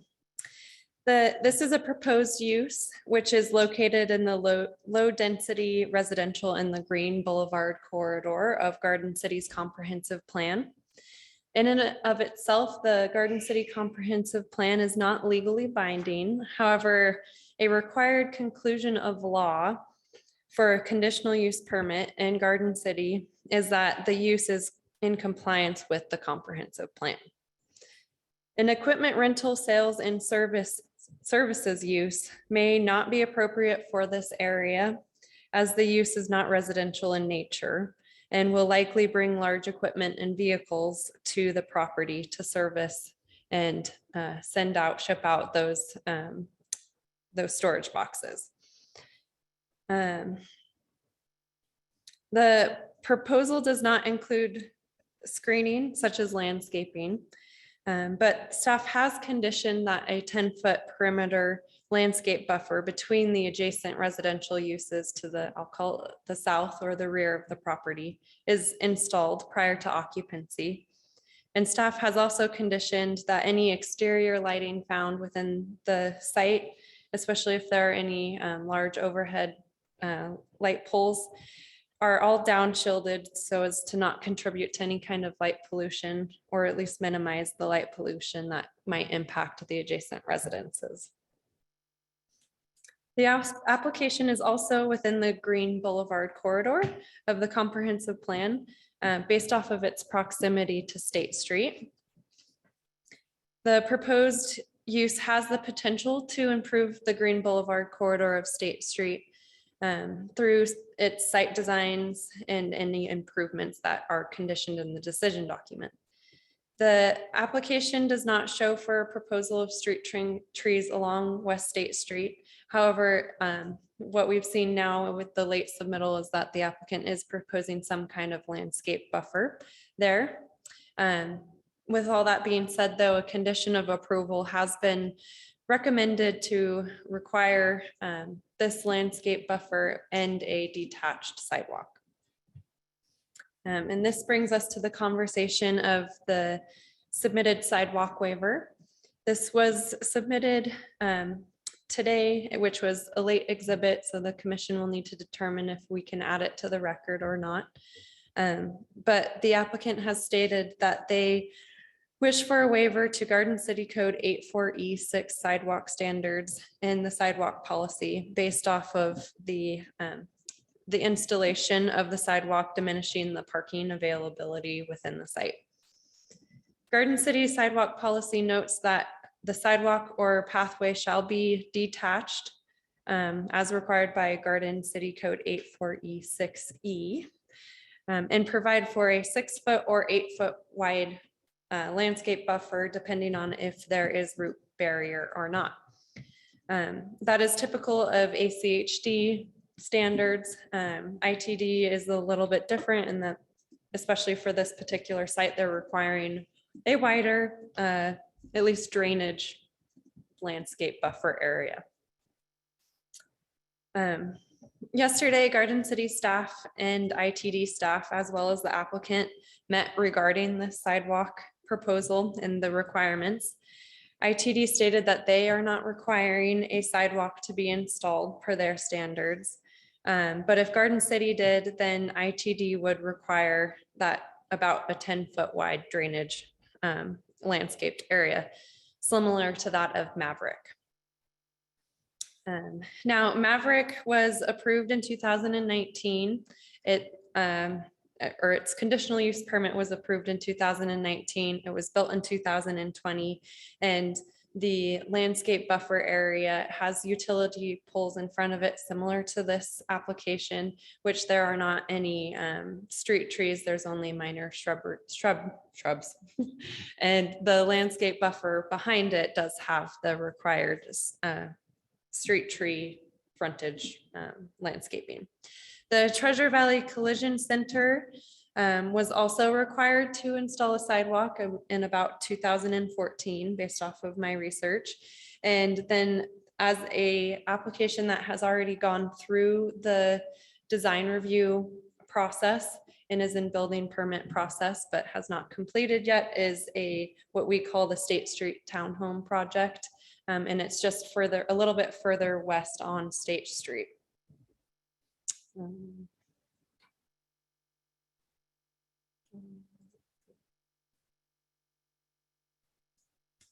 And so, for example, I speak of the Treasure Valley Collision Center. It consists of these two different buildings right here, and they were required to install the sidewalk there. And then I have highlighted the application's property. Pardon my scratches on here or my drawings. And then I've also highlighted the rest of the properties to the west, which currently have detached sidewalks. So you can tell that there is a pretty established, for Garden City standards, a pretty established sidewalk connection here. And then I even took it further out to include that property, the State Street Townhomes. So here's Bogart, and this is also going to have a detached sidewalk. It is Garden City's preference to install a curb gutter and concrete sidewalk in most instances. However, the applicant is allowed to request a waiver to the Garden City sidewalk standards with the submittal of their application. The decision-making body may consider the following in making their determination. And I'm just going to list it out per our sidewalk policy. They may consider the following in the making of their determination. Facts including costs demonstrating that construction of a pathway or alternative pedestrian facility is more appropriate. The curb, gutter, and concrete sidewalk improvements are already designed and scheduled by ITD. The Transportation Authority, so ITD, is not requiring any improvements. The Transportation Authority has requested that improvements not be constructed. The only plausible location for the construction of a sidewalk would create an unsafe situation for the pedestrian or motorist due to the specific physical characteristics of the property. The existing adjacent street is of such poor quality that the installation of sidewalk is infeasible. The burden of installation would be disproportionate. The improvements would include extraordinary costs above and beyond the installation of the same improvements elsewhere in the city for the following reasons. There is an existing structure that cannot be removed or impedes the installation. Drainage would need to be redesigned or reconstructed, or there is a public or irrigation structure that impedes the installation. So all of that in which I just listed can go into your decision of the waiver being granted. And then there are a few determining factors that may not be considered in granting the waiver. It being lack of sidewalk on adjacent properties, loss of parking, ownership of property, the installation of sidewalk constitutes an unexpected expense to the applicant, cost of improvements versus anticipated revenue, and the desire of the applicant or property owner to not have a sidewalk. So if the commission were to determine that the sidewalk is not required, then the commission would also need to address the landscape frontage requirements. So based off of Garden City Code, the application has about, I believe it's 180 lineal feet of frontage along State Street, which would thus require 5 street trees. So typically these street trees are between the vehicular right-of-way, curb gutter, and then they are put within that 6 or 8 foot landscape buffer. But given that ITD has designated this area as a drainage area, and there are utilities above it, the trees might not be appropriate in this particular location, especially if the waiver is granted to not have to install those, that sidewalk. So if there is no easy place to put the street trees, the 5 street trees, then the commission will need to determine where is appropriate for those 5 street frontage trees. Of course, providing some kind of buffer between a pedestrian pathway and the vehicular right-of-way would be the most code compliant condition that the commission could make. And then as a note or a final note, in the staff report, I drafted that a street light needed to be required, and it was conditioned as such. Looking through our documents, there is no agreement between Maverick, who was conditioned to install a street light. But I am still researching that. So until I understand what the situation is with the required streetlight for the Maverick conditional use permit that was previously approved, I would recommend that we keep the streetlight condition as drafted in this decision document. And then with further research on staff's end, if that is in fact a streetlight maintained by a Garden City, then that can justify the compliance for this application. And with that, I stand for questions. Okay, thank you. Any questions for staff? Chairman, Commissioner Montoya? Hannah, can you speak to me a little bit about on the applicant's proposal where it shows that there's landscaping on the street facing side and then landscaping on the parking lot side, our requirements for that? Yeah, so the landscape buffer on the south side, so the property side, I would call it, is required based off of Garden City Code 84C, which is like commercial design provisions. And it requires a landscape buffer between any area that is going to be a parking lot or is a parking lot. So the screening needs to be 10 feet wide between the parking lot and the vehicular right-of-way of State Street. So And- I'm sorry. Sorry, and just through conversation with the applicant, it was discussed that if the street trees could not go within the ITD designated drainage area, it would be a logical place to put the street trees within back of sidewalk area. Okay, thank you. So I'm looking at the code and I see where it's 8-4C B1C. And so it says parking lot locations, there's some other provisions. The parking lot may be located between a building and a street when the visual effect of the parking lot has been mitigated by one of the following ways. And little c, a minimum of 10 feet of landscaping has been provided between the parking lot and the view of the surface lot from the street is minimized. So would the 10-foot buffer in the ITD right-of-way satisfy that 10 feet of landscaping? It would depend if there's landscaping within that ITD buffer or not. So, and if we look back at the Maverick photo, it looks like there's landscaping in that swale that includes shrubs and small and also landscaping rock. So would that satisfy the landscaping provisions? The way that I have always interpreted that section of code is to act as a screening, so like that screening buffer zone. I suppose it depends on what kind of shrubbery is installed there. Obviously, in this picture, it looks like small shrubbery that is not actually acting as screening. But say we do approve that kind of landscape screening within the 10-foot drainage swell area, as that screening to suffice as that buffer for that section of code, we would still have a potential issue of the street frontage trees because code would require 5 street frontage trees.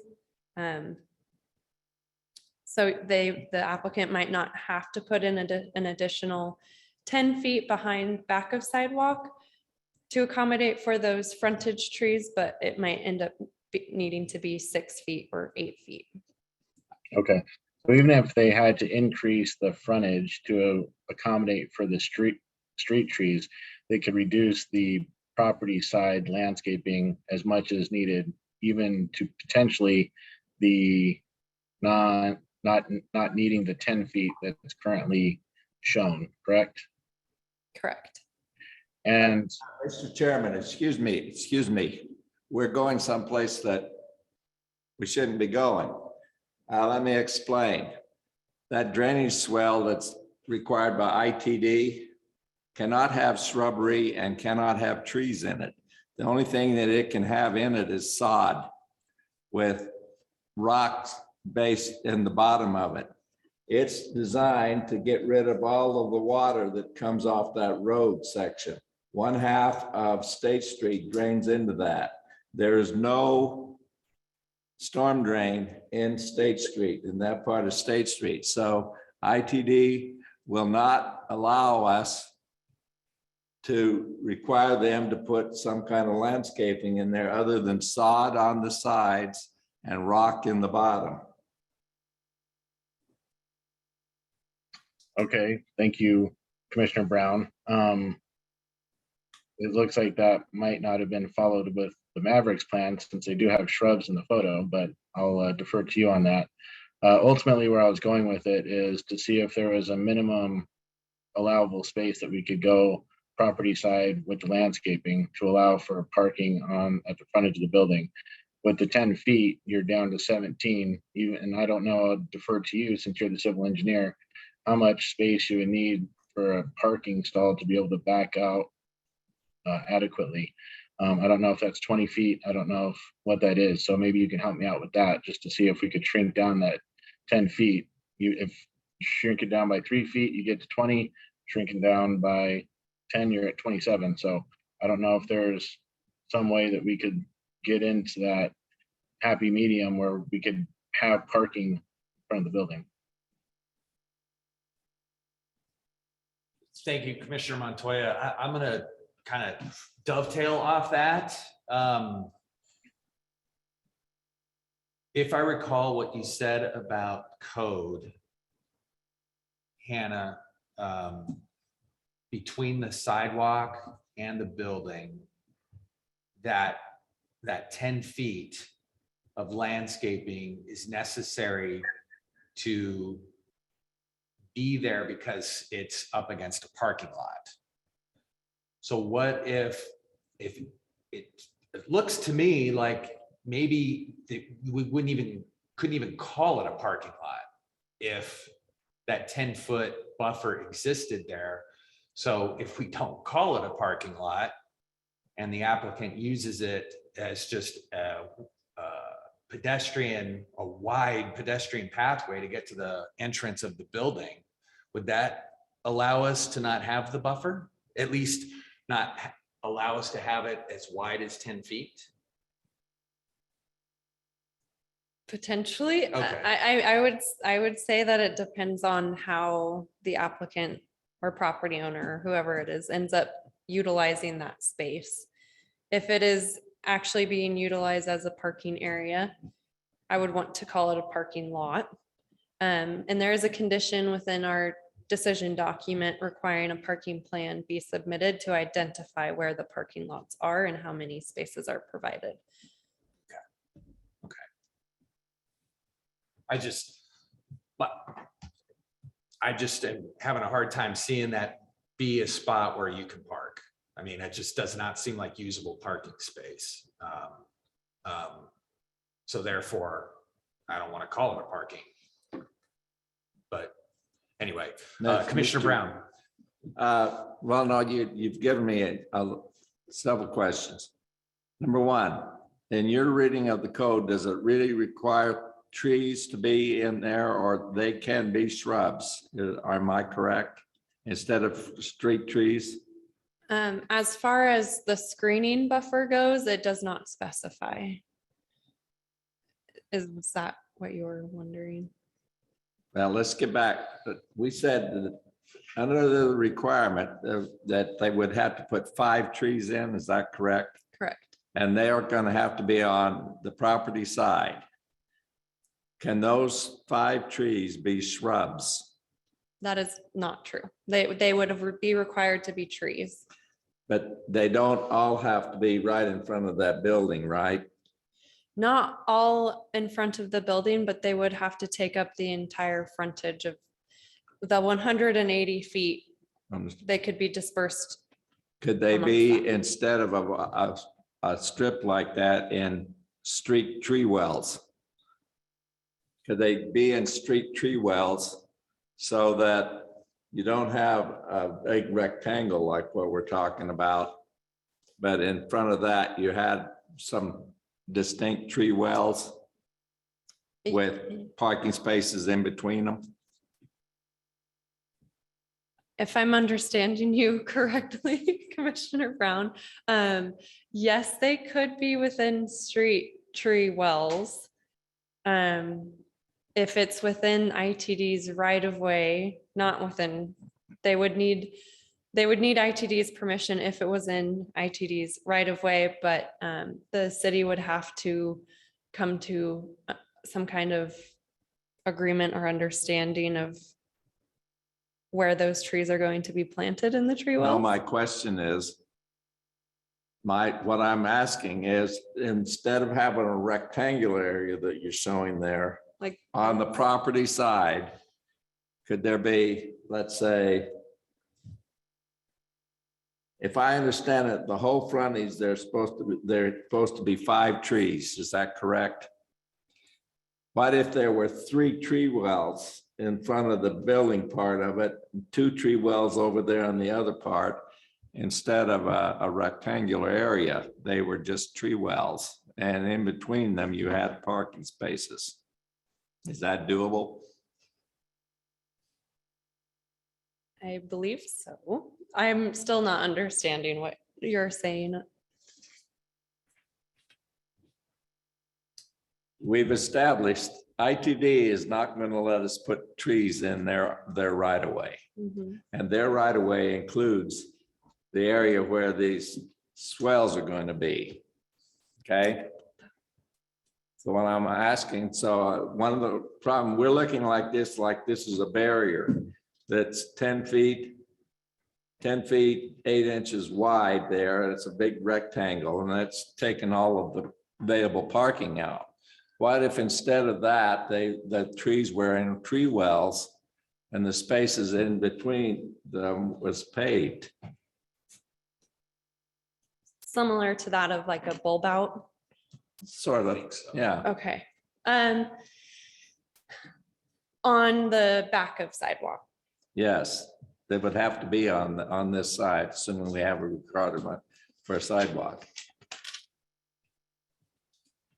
I don't see right now, without having to analyze code, how that would be an issue.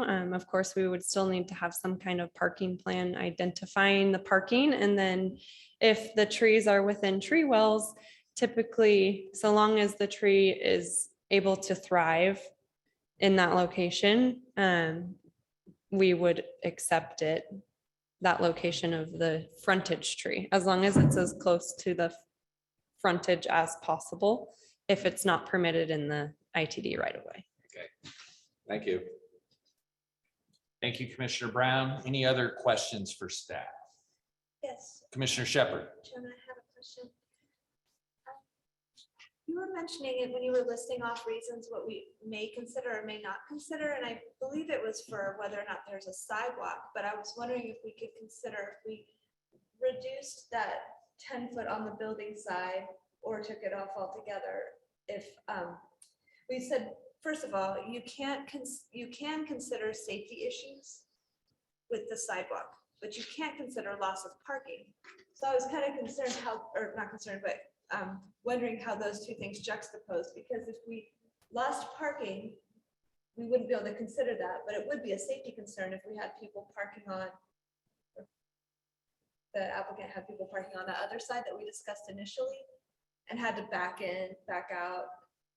Is my question being articulated well? I'm not sure, but like which one trumps the other if taking away parking causes safety concern by moving it to another part of the lot? Right.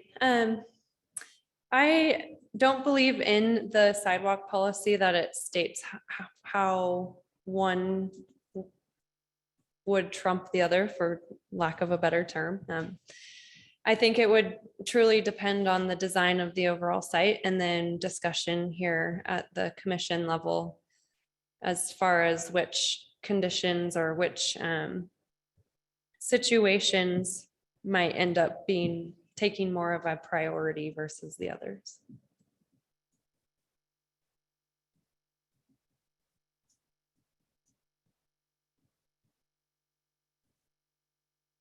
And then I believe also when you were showing that Maverick picture, you mentioned the street lines above or the utility lines. So did I understand correctly that we might not even need to have trees because they might just grow into those power lines, or do we definitely need to look at trees? Because I like Commissioner Brown's idea of having the tree wells. People can park around those if it's feasible with the space. Right. So the utilities and the ITD drainage area might determine that the trees cannot be where you can see the utility pole is. So that buffer zone, trees might not be allowed, but trees are still required. So placement of those trees would need to be along the frontage still, because they are the frontage trees. That's where we're getting the 5 required. Did that answer your question? I think so. So the trees are required. It's just a matter of setting them off so as they grow, they're not going to grow into the power lines. Or like Idaho Power. Mr. Chairman, Commissioner Brown? let me, this is a good picture. By Idaho law, a public utility like the power company has a right to be in the public right of way. That is what determines where that pole is. That pole and the power lines are in the right of way that belongs to ITD, as will the drainage swell. And Commissioner Montoya, you're exactly right about them putting shrubs in there. To my knowledge, that's not authorized by ITD, but obviously they did. But you can see that's the drainage swell. That swell is actually in ITD's property, and you'll find ITD's property line is right behind that power pole. That's where they put them. And so what we're proposing, if we kept the sidewalk, it would be like what they do, only they would put trees. Only I'm suggesting that rather than having the way they show it there, they would be in a tree well. Follow me? And it would be similar to those. And also the size of trees, and the staff is very good. They have a list of kind of trees that you could put in there that precludes them from growing over there under the power poles. If they eventually do grow in the power pole, the power company will come along and they'll whack them off on that area. But what I'm trying to say is the trees that we're talking about will not be where the power poles are. Power poles will be out in the right of way like those are, and the power line.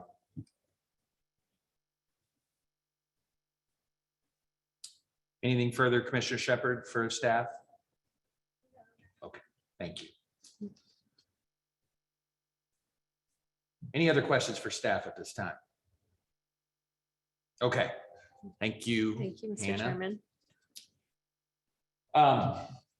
Okay, so this is the part where we open up to the public. If there's anybody that wanted to provide testimony on this application, we would do that at this point. I don't have any signups. Yes? Yeah. We just need your name and address. Is there any way I can pull that picture of the site back up? Jason Jones, 208 East 33rd Street, Garden City, Idaho. Thank you, sir. Yes, the one that had the overhead view, Like this one, maybe the closer and view that. that one. So, I mean, I think what I wanted to kind of comment on, because I know one of the things I just heard was maybe having the parking where the trees are in this thing, so you could kind of fit it. But I think in my mind, the reason we're putting in sidewalks is for pedestrians. And we probably don't want people driving over every part of the sidewalk to park. So I would just like maybe hopefully discourage, like in my mind, I don't know how much parking staff has required for this site. Do y'all have a number? Oh, okay. I mean, it looks to me like there's plenty of room right here for probably 4 parking spaces up to the fence. And I don't know how many people are going to be at the storage place at one time, and it looks to me like those people would be able to back out in a way that doesn't interact with the sidewalk. And like I said, that to me seems like a much better solution than having people drive over all the parts of the sidewalk, because that would be the most unsafe possibility for pedestrians. And I think it would defeat the purpose of having a sidewalk. Just my take on that. So that's all I have. Thank you. Anybody else out there that wanted to provide testimony on this application? Okay. All right, so with that then, the applicant, Chase, you can come back up and address anything that's been mentioned since you were up here the first time, if you'd like. Yeah. Well, there was one thing I did look into, and I apologize, I'm not quite sure who asked the question, but the minimum space to have parking along the building, I looked into a variable of different ways to park, angled parking, straight parking, parallel parking, and you need the minimum that I found per examples through the state of Idaho parking was 28 feet, 28 and a half feet. And I have an example of that, but the only way it might work, and even then it's a little difficult, would be no landscape buffer. But essentially it would be a one-way towards the east side of the building. It'd be pulling in and then backing. Essentially it's the same problem. That's why I didn't present it to you guys, but I just wanted to answer the question of essentially 28.6 feet is the minimum you would need to pull in vehicles into a parking spot. And it would be angled parking, essentially coming down. You would turn into the property and angle towards the building. But then again, you're kind of fighting that same problem of then having to, if you park down towards the end of the building, you'd have to then back all the way out. So it's the same problem, but that's about it. Okay. So. I'll jump in first with a question. So, and I apologize if this is in your materials that you submitted. I've either forgotten it or I didn't come across it. Approximately, like, what are your parking needs? Like, you obviously working there every day. I would think realistically, I would like at least 5. And the reason I say that is if we were to get 4 employees and then you also have ADA. I don't know the exact ADA requirements. So that's probably 1 itself.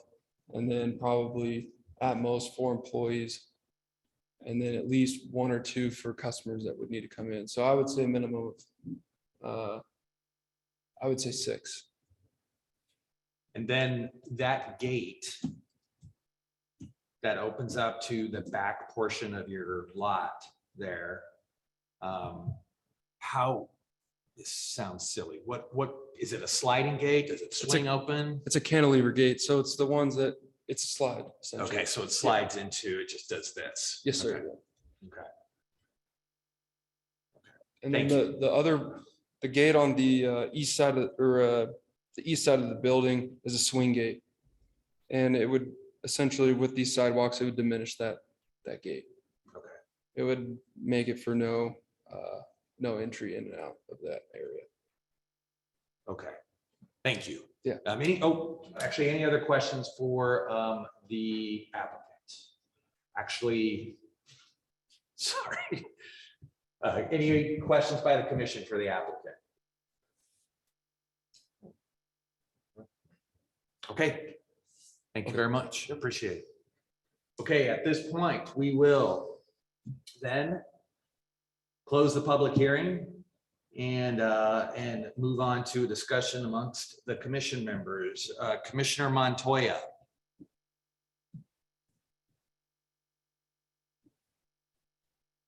Thank you, Chairman.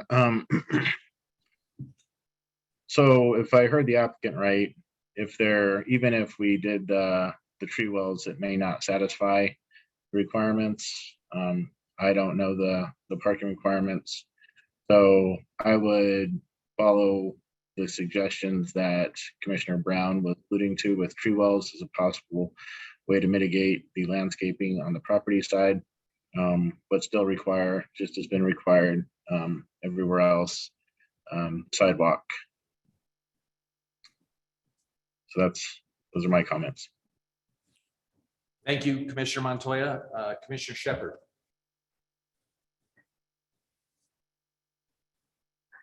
I wanted to, maybe this would have been a better question asked in staff, but as far as discussion, I believe that it was said that ITD said they're not requiring a sidewalk, but if Garden City does, then they will.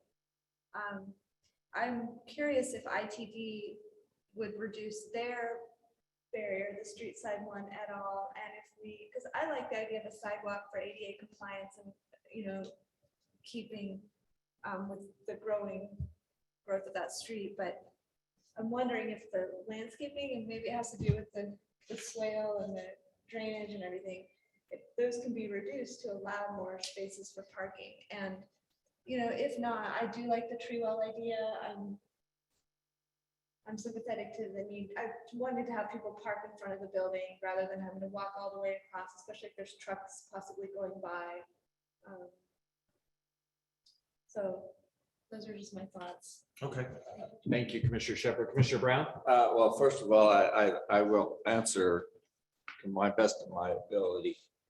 I may have told this Commissioner Montoya, and maybe you picked up. The reason I know quite a bit about it, I was the manager of engineering at Ada County Highway District for 17 years, and we deal with the same issues. And I'm very knowledgeable about ITDs or requirements and why they're doing it. I do not believe that you will find ITD backing off from the requirement for that, because there's a lot of water coming off. That road is 5 lanes wide, and half the water on the road from the center has to drain into that.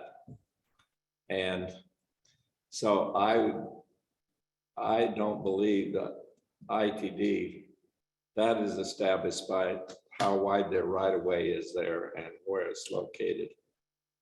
And so obviously I'm not the decision maker there, but I don't think that the applicant would be able to go and get them to back off of that requirement for that.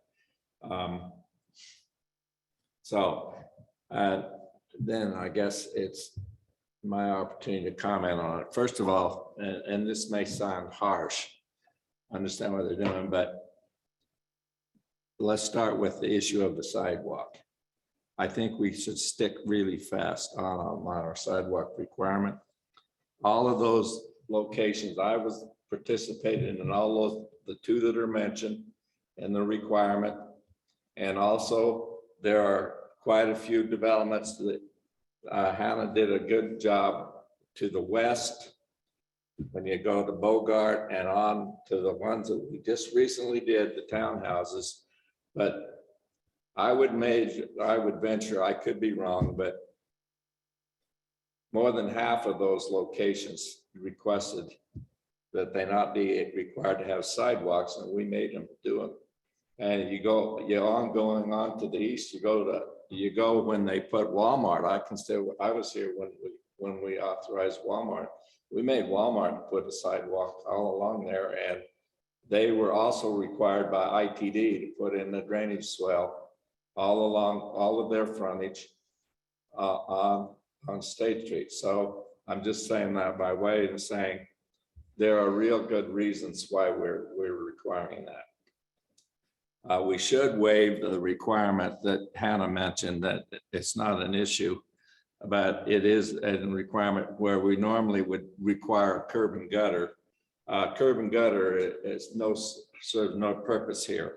You only need to put a curb and gutter in when you have a drain in the road, because that's what a curb and gutter does. It collects the water, and then you pipe the water with a drop inlet to the drain in the road. So that part doesn't need to go. The sidewalk that we would require, pretty much you can see it at Maverick. Now on this side, on the property side, what I'm thinking about what to do to accommodate them, we could let them put in the wheel in the tree wells. It does have the problem though, that if you use those as a parking thing, them going right up against what is the sidewalk. And so I'm thinking, rather than doing that, we can reduce that buffer, but it won't give him enough space. It can be reduced from what's shown at 10 feet to the minimum it could be is 6 feet. It could be 6 feet. That's with a root barrier. You have to put a root barrier when you construct it. So, but that doesn't give them enough. So my thinking is we could allow them to reduce that to 6 feet. They can, that's already in the requirement, I believe. But to accommodate their parking, we should say they're going to have to work and reconfigure what I'm calling the west. It's actually the northwest side there, where it says Boise box sidewall layout. In that area, we were talking about that. It looks to me that, as the gentleman there pointed out, there's enough space there. If they reconfigure that, they can get what they need for 5 parking places. And that does away with the requirement to try and jury rig it out in the front some way.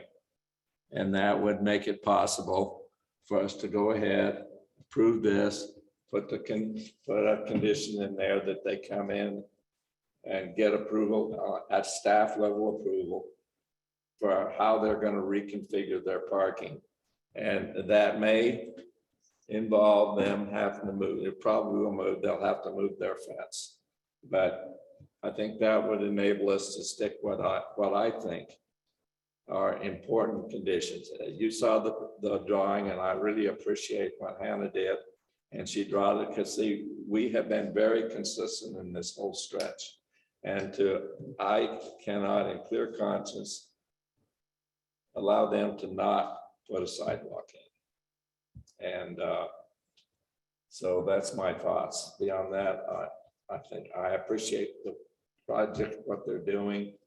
And I think that's a good service. And that, just so you understand, the reason we put that requirement, the reason the Garden City in whole lots of, especially the old part of Garden City, has no sidewalks, because 20 years ago, our predecessors didn't require people to put sidewalks in.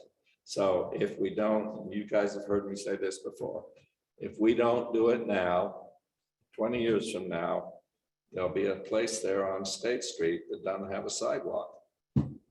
So that's my thoughts. Thank you, Commissioner Brown.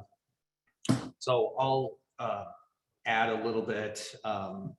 first of all, I think you can see that the whole conversation that we had tonight is about making this sidewalk work, which means we gotta, I think we all agree on the commission based on Commissioner Brown's points and Shepherd and Montoya that, you know, we all are very supportive of a sidewalk being installed here. And we're just trying to make it work, just with all the ideation that's gone on. It's just you're in a tough spot, the way this lot's been put to use with the building construction and being that close to the roadway. But I just would agree 100% with my fellow commissioners that we just have to pursue this sidewalk because Garden City is very deficient in sidewalks, and we've got to have these things installed. With the city becoming denser and more populous, there's going to be more people, more pedestrians, and we need to have sidewalks installed. So that's my 2 cents on sidewalks. So I guess that's all I have to add, is just that I agree with my fellow commissioners on this, and the motion that you sort of put together there, Commissioner Brown. So that said, unless anybody else has anything to add, we're probably at the point of a motion.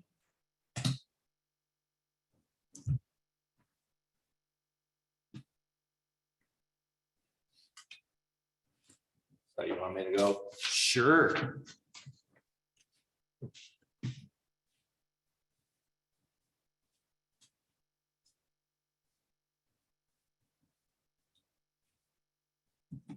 Okay, here we go. All right, you made me a little cheat sheet. Okay. I move that we approve CUP FY 2022 number 12. Chase Hidday is requesting an equipment rental located at 8529 West State Street. With the current findings of fact, conclusions of law, and conditions of approval, to include the condition that requires them to install a sidewalk, 5-foot sidewalk, with no requirement waiving the requirement for a curb and gutter that would normally be completed. That's not included. And requiring them to modify their parking plans so to provide the necessary parking and for the specific layout of that to be approved by the staff. And also the staff can modify if they so desire, though it sort of sounds to me like this won't work, to modify the specific space required for the trees if some method can be devised to make it take less space up.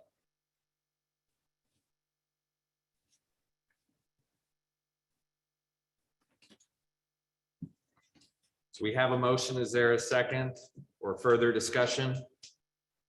I second the motion.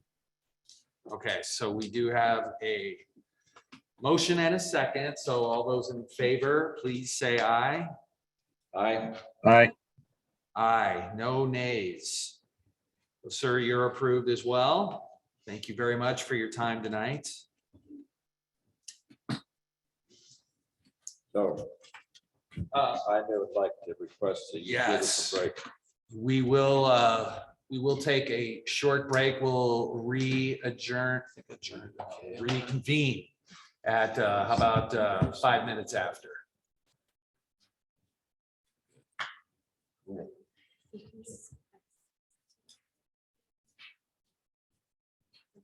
Just email it to me tomorrow.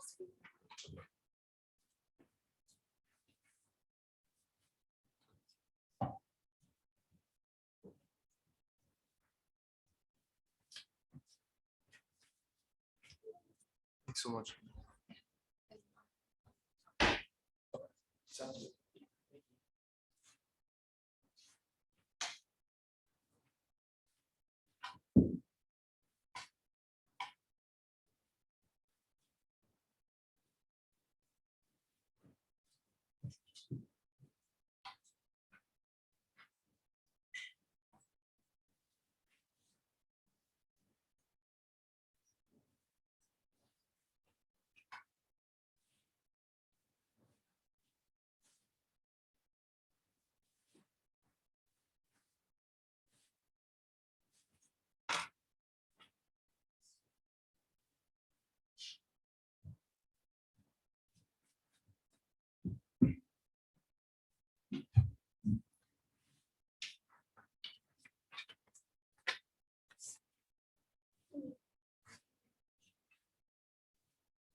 I don't believe we're giving you any breaks next month either.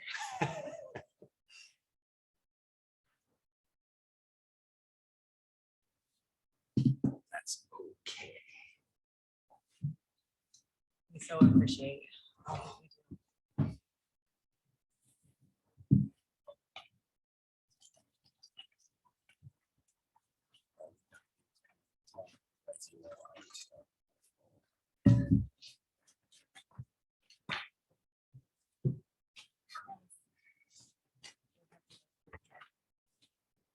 But you are as well.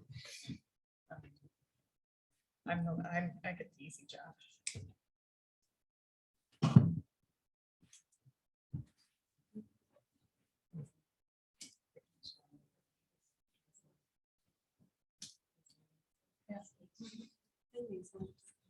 Thanks for enduring our evening tonight, our long evening. Sorry you had to wait a while. We haven't been here a long one for a minute. I was just reminiscing of the City Street, the townhouse development, and it was like 11:40, and that was the last one I. Sure, thank you. If we're about out. There you go. Over there. On the YouTube. Thank you. That's fair.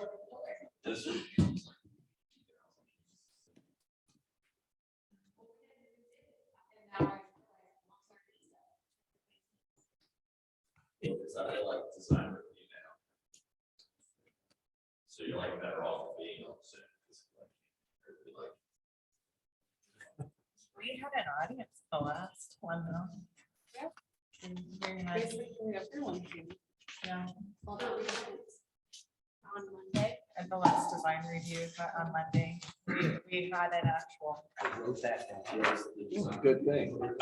My first meeting with Kennedy, I go, what are those three things you gotta say? Well, that's right. from my first time. When you read the guide, you're supposed to say Right that. here, in case you want to And start. for some reason, I always have a Freudian slip. I forget what they are if you don't read them. That's so funny. I still look at it. Yeah. I wrote it 3 years ago. It's like straight. And you still have that same piece of paper like that? Yeah. So the pad used to be really thick, so I've torn away under it, but I got this one little sheet with the little 3 things.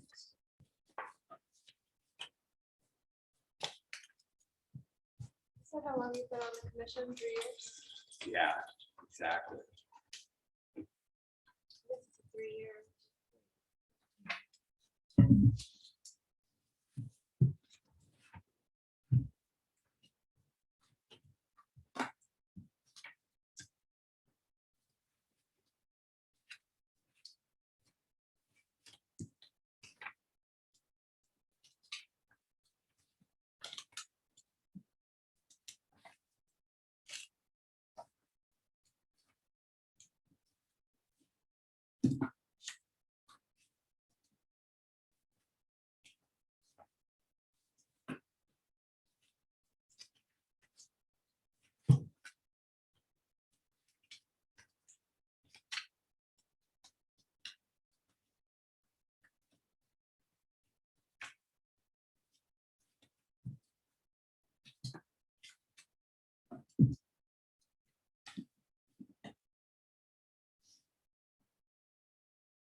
Looks like we're all back, so it looks like we could start.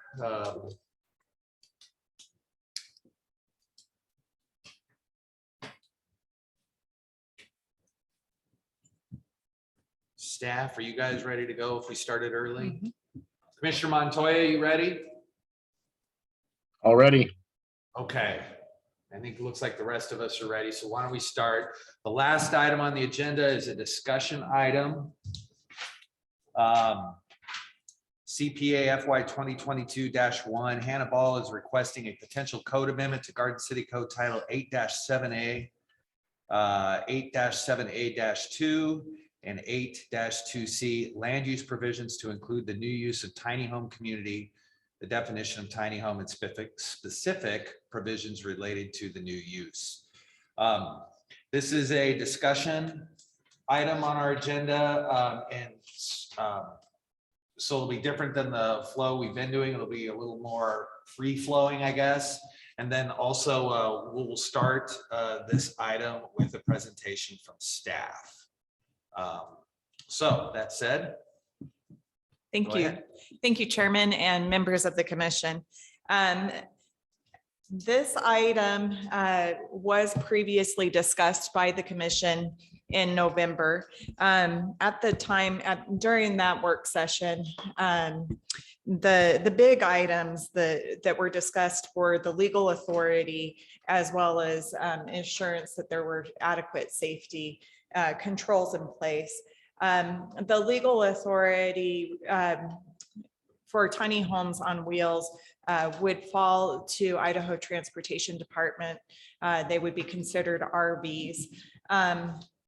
And the Idaho Code has a number of references to recreational vehicles, RVs, noting that they're temporary, emergency, recreational, et cetera. And there's some concern whether or not a long-term living solution would be preempted by Idaho code. The safety standards that were discussed would be the recreational vehicle standards, the RVIA standards would apply. ITD regulates the RVs as already noted, and would require the ANSI and the NFPA fire code compliance. There was a memo from the city attorney noting that ANSI and NFPA will not be inspected on tiny homes with wheels. And there is a provision of Idaho code that would preclude the city from any additional requiring any additional regulations for heating, electrical, and plumbing if they meet the park standards requirement under Idaho code. Again, those were the meat of the discussion, trying to identify how and if this application could move forward. And then there was also discussions, requests for clarifications on the definitions, some general organization language, ensuring that there are adequate regulations proposed, and also requested examples of where this has been done before. The new materials that have been provided, the applicant has provided some amendments to the proposal and did it in a format where there's a comparison with the recreation, the current Garden City RV park regulations.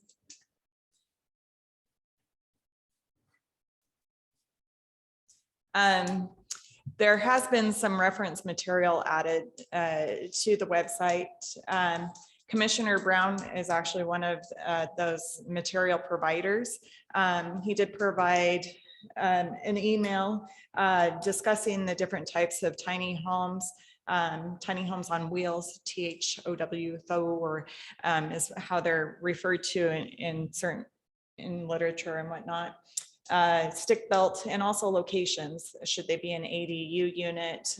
Should the communities be subdivisions or plan unit developments, or akin to the manufactured mobile home community parks? He also did provide a document that's provided by the DMV.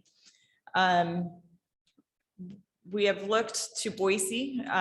Currently, we did have a staff member by the name of Kina Champion try to get a hold of Boise's pilot project regulations, in that we do know that they are looking at a tiny home on wheel pilot project, but the city of Boise did refer her to the current regulations for tiny homes, which would be strictly stick built on foundation, IRC, International Residential Code standard tiny homes. And then it appears that in December, Blaine County also addressed tiny homes. The proposals on their website, and there's a link to that proposal and all of the documents within. There's a staff report as well as a building official memorandum that contains a lot of information very similar to the discussions that Garden City has had. And there is a recommendation for approval from the Planning and Zoning Commission on the website, but it's not signed. And we were unable to identify or verify if it's been approved. There could be some lag in getting that codified into their ordinance if they did approve it. We were just unable to make that determination.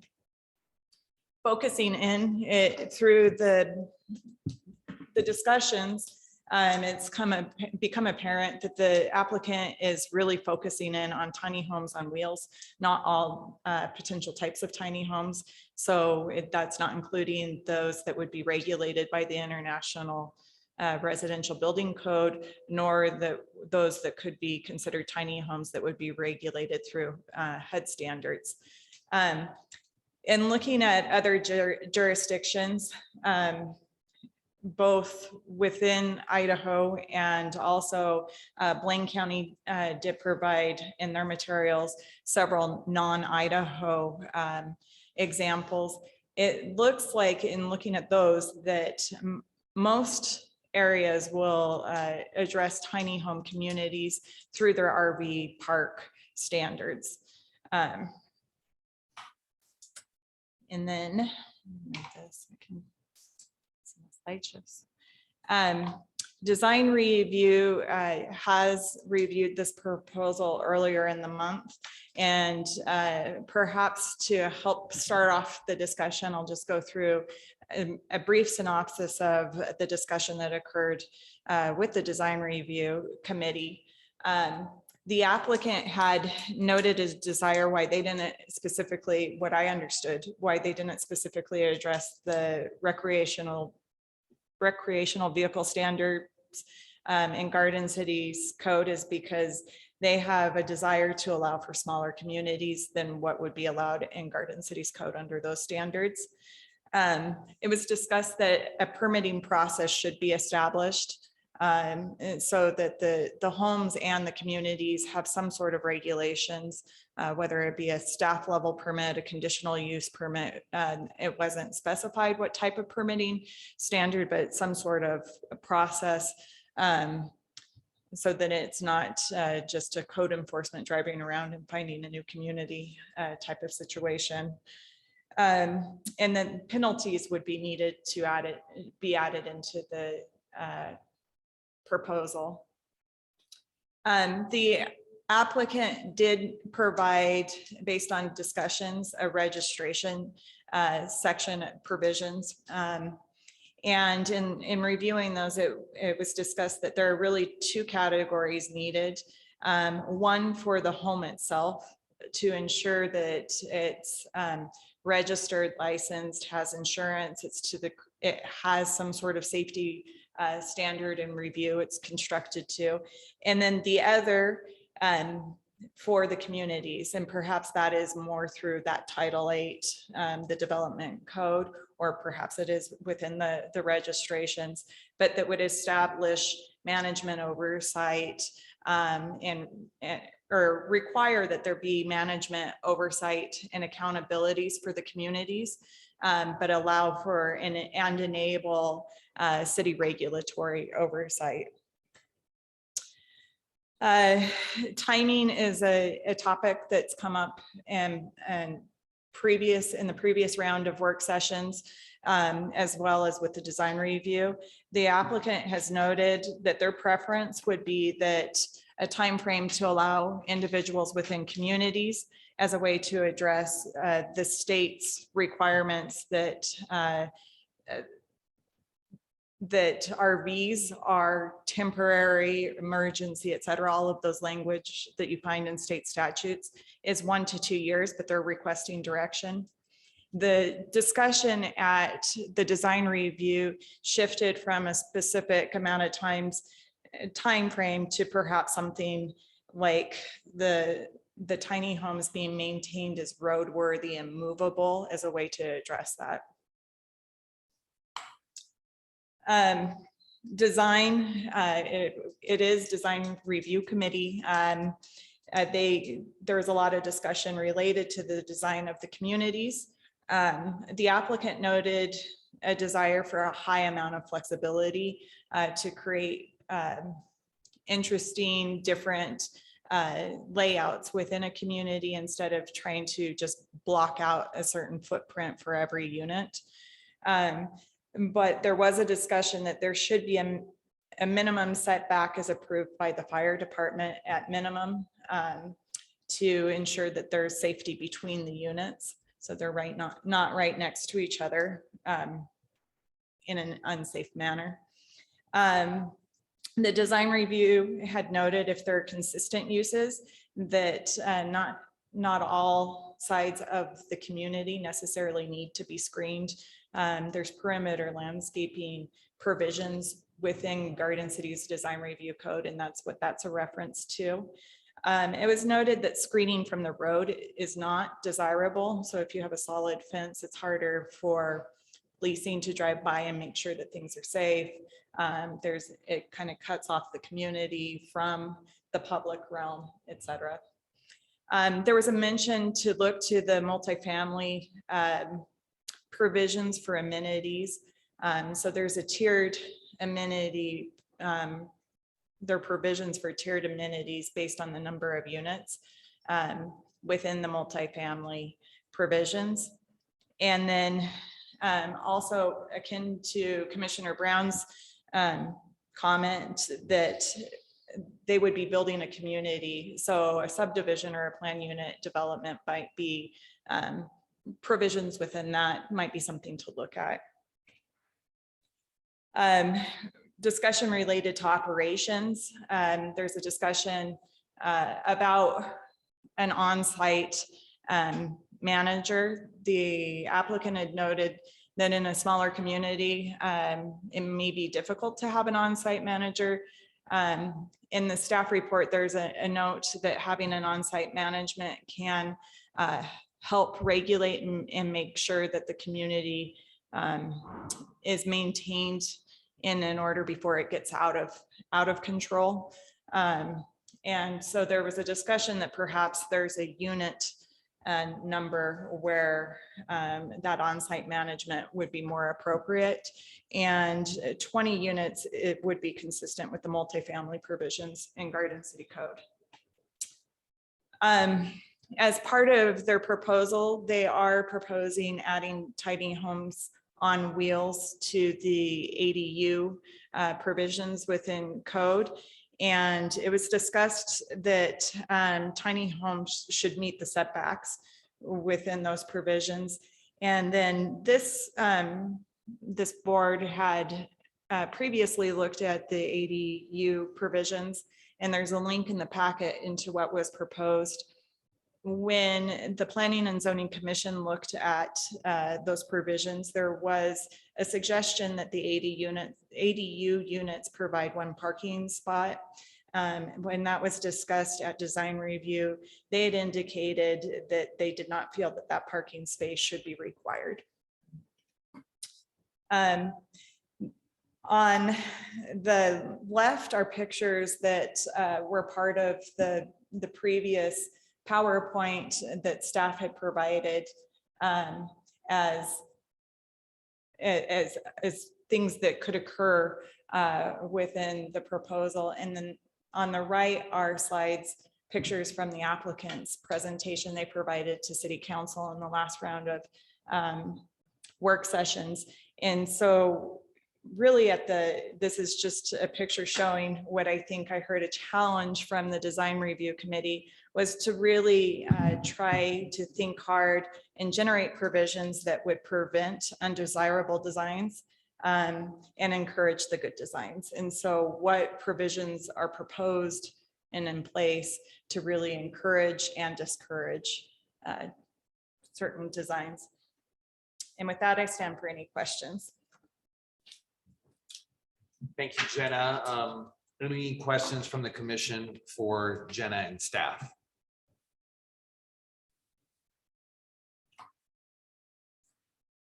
Right, thank you. I actually have one. Okay. Real quick. Like I think one of your first slides, and I've kind of wondered this. This feels to me like a non-starter, but it must not be. But what would be the implications of ANSI and RVIA not inspecting tiny homes? I mean, if they're not willing to inspect them, I don't know what the implications of that means for everything that the applicant wants to do and what any other city or municipality may want to do. So that Chairman, members of the commission, that's something that that was in the city attorney's memorandum. I know that the applicant continues to review this and has indicated that the RVI standards are intending on coming up with tiny home specific regulations. I know that they're closer to the industry than I'm at an arm's distance on this. But it's my understanding that there potentially are, per the applicant, ways to address the regulations.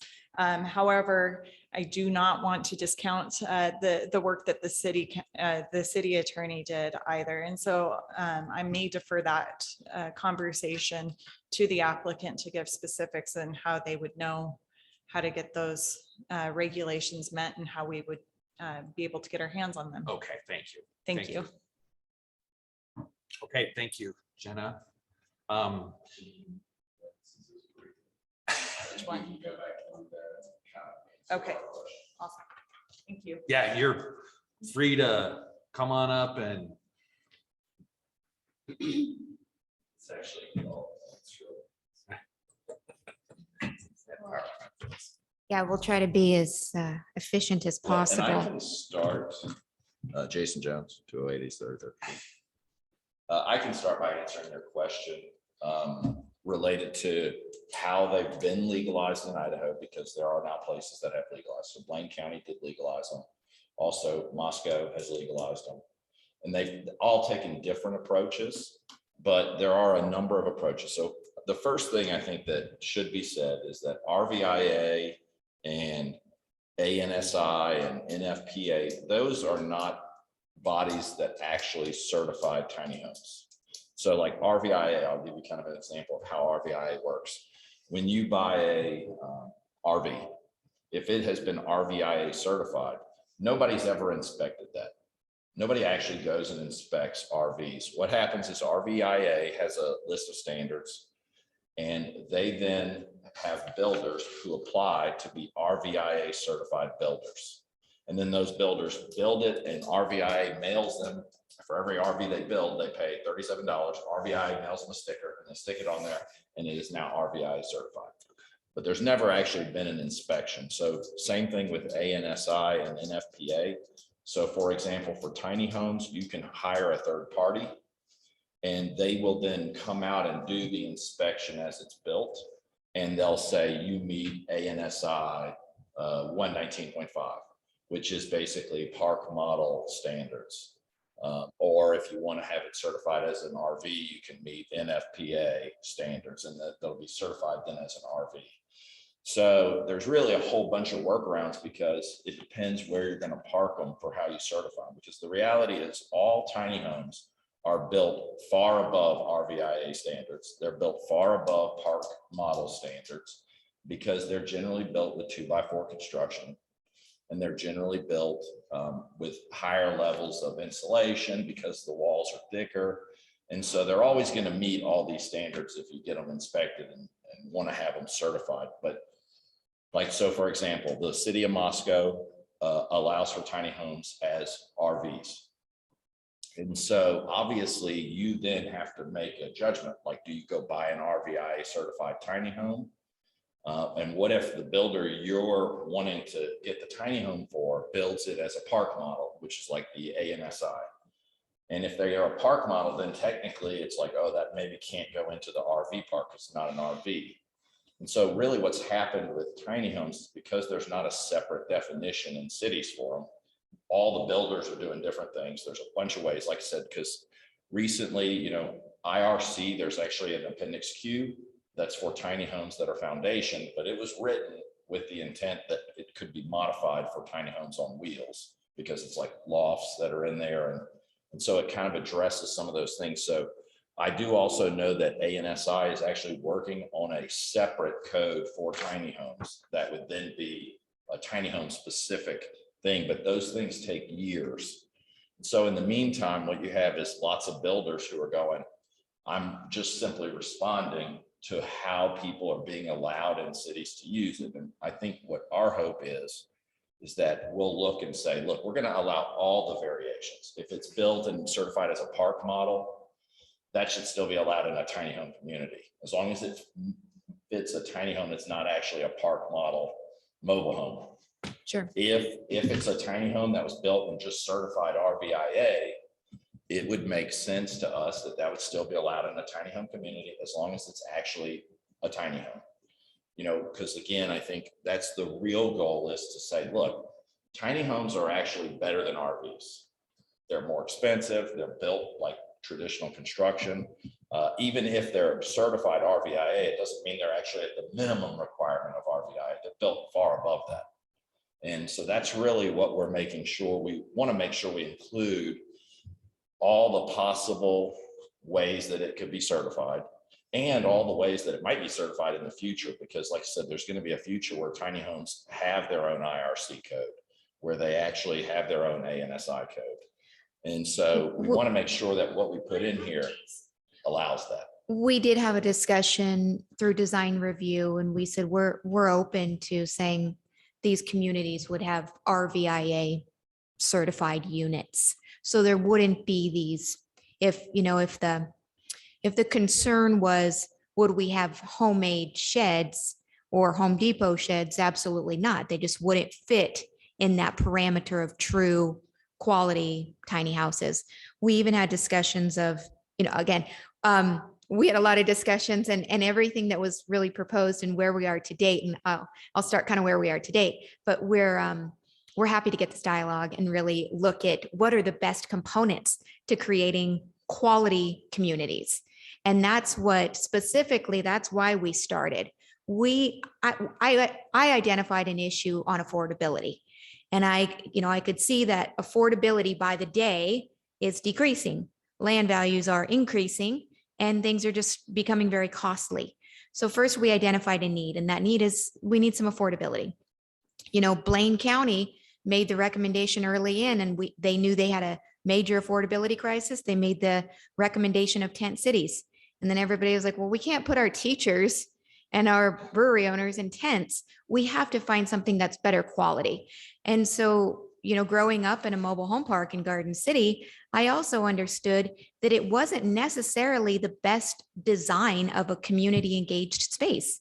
I believe there should be open spaces and amenities and really a quality design that allows for a sense of community and a sense of pride in where they live, regardless of income levels. And that's something even in today's mobile home parks, we don't have in code. We don't, if a new park was created, it doesn't necessarily say we need to have certain open space and certain quality amenities and just this sense of pride and community that when we created this section of code, we really wanted to put those things in place. So with that, I'll kind of go over my notes. So a note I had, so we definitely want to get your feedback because feedback has been really important. Design review has really received this and added a lot. Jason has been really good about tracking the code changes just because there's so much actual verbiage. Every time we go in and redline, we try to document that change that's occurred. And so Commissioner Brown, thank you for those thoughts. We're really trying to see, okay, now with that response, what are those next steps and really that dialogue and how can we put some things in place? And so it really did open a lot of conversation, even on our point of looking at, what are we even talking about foundation? Are we talking about sand? Are we talking about anchoring it to block? Are we talking about traditional slab? So we started analyzing all those components. So it was really helpful to get the feedback. So I just wanted to make a couple comments. Boise City is proposing to keep tiny house on wheels. That is we've attended almost every work session with Boise City. Theirs is not just saying you can have a tiny house, but it has to be on slab. Their prototype is going to allow for the prototype of a wheeled vehicle. Also answered Jenna's question. They don't have code for it. We obviously asked. They're just doing it. And that's been, so from what we've seen in Blaine County, same kind of thing. They're going to say, look, we don't have a lot of time. Well, they do have code. Well, they have code, but they're moving at a rate of, hey, we're going to put pieces together and then we're going to act on this. And then if we need to modify, we might be modifying in the future. Boise is calling theirs like a prototype run. So they're doing it for a limited time. So they think they don't really need to write any code yet. And I think they're hoping that they'll do it and then figure out the code a year from now. So in what we're proposing specifically, or for the sake of conversations, we are proposing tiny house on wheels. So, and then just to the new council member, so P&Z is a recommending body. Ultimately the decision to a text code amendment is city council. So this is a legislative decision, not a quasi judicial. So you can have complete open dialogue and any ideas. It's, again, this really is a process us to understand what are those parameters? What are the things that the city would like to see as far as sideboards to be able to make a decision that they feel comfortable approving? And so that definitely requires that dialogue on what you think. You know, I have my own opinion on outbuildings or storage sheds, because I think they actually do some detriment to sites. I think visually they're unpleasant. And I also think that if people are doing this for affordability or for lifestyle of minimalism, you need to engage that and you need to embrace that lifestyle. And even from my experience in a variety of sites, I see a lot of outbuildings. So it's just, it's just getting this dialogue down and seeing what people's perspectives are and what ultimately sideboards you would feel comfortable in approving. Well, and I think like what Commissioner Brown did was pretty good for us, because he put his kind of thoughts of what that last session was in writing. Yeah. Which I think really gave us a lot of stuff. And that is something that you can do for us.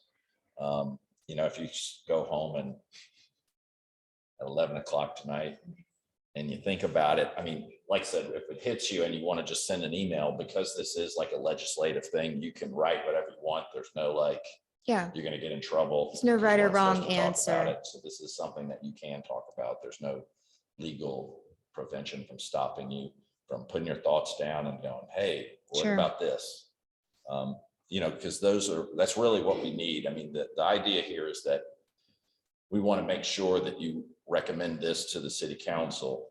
And, it's kind of tricky because I think sometimes we're hearing stuff from one committee that maybe is not something you would support. And so we have kind of a little bit where we have to navigate through what's something we can get the majority of people to actually support going forward. Because there are some people who are more like, hooray, let's do this and make it even bigger.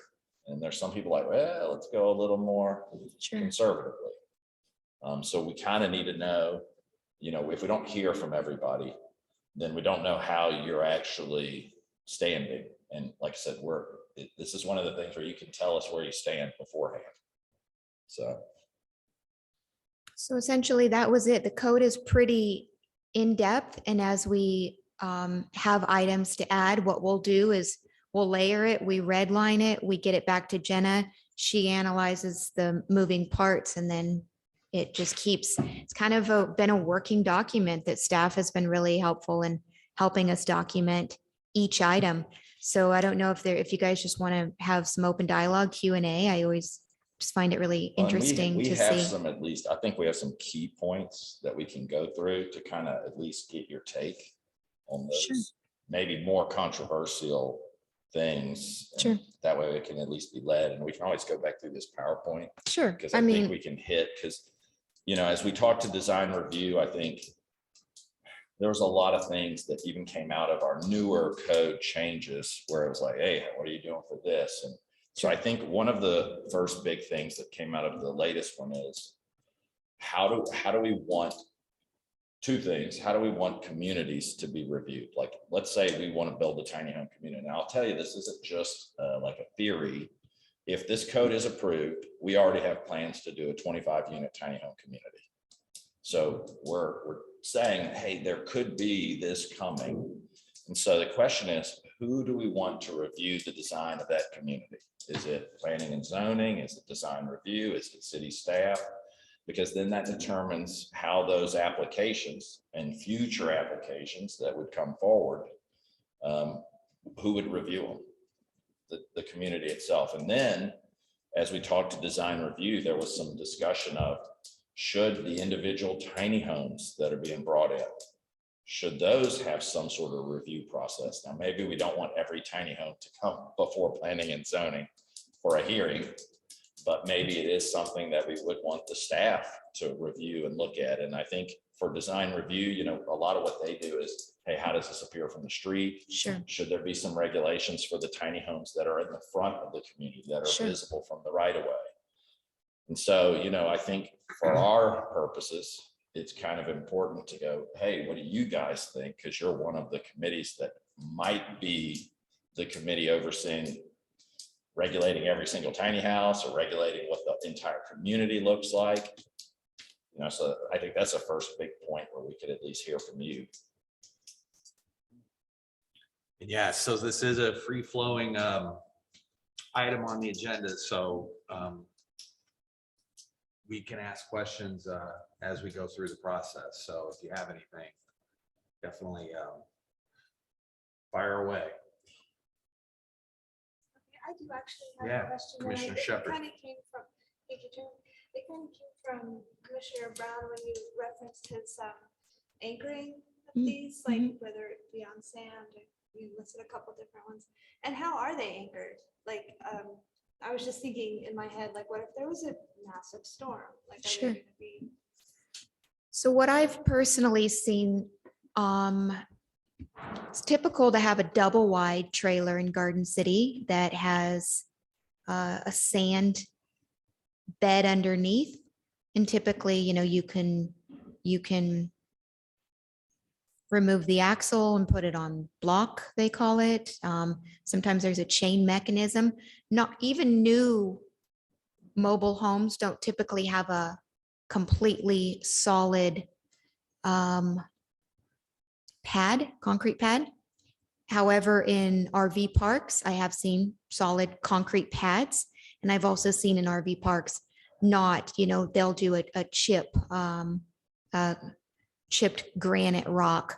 So it's a spectrum. Even in our own city, we have a variety of anchorage. Well, and I would say, I mean, based on my experience, lots of the ones that are RV parked, if you kind of think about them like RVs, which they obviously don't get anchored, right? Because they're supposed to be mobile. And so it's possible you don't anchor them. I mean, the real truth is, like, in the same way a storm would blow your RV away, the tiny homes are significantly heavier. So I mean, like the one we had on display that was just 20 feet long, which is a pretty small RV, was about 14,000 pounds. So like you couldn't even pull it unless you had a 2-ton truck. And so they're not like gonna blow away like an RV would. The same RV of that size is like 3,000 pounds. So, that's a little bit, because they are 2x4 construction, they're really a lot heavier and bulkier, which is really why they're not meant to be moved so often. So I would say, I don't think we have a plan to anchor them, because I don't think we see that in other tiny home communities that exist currently.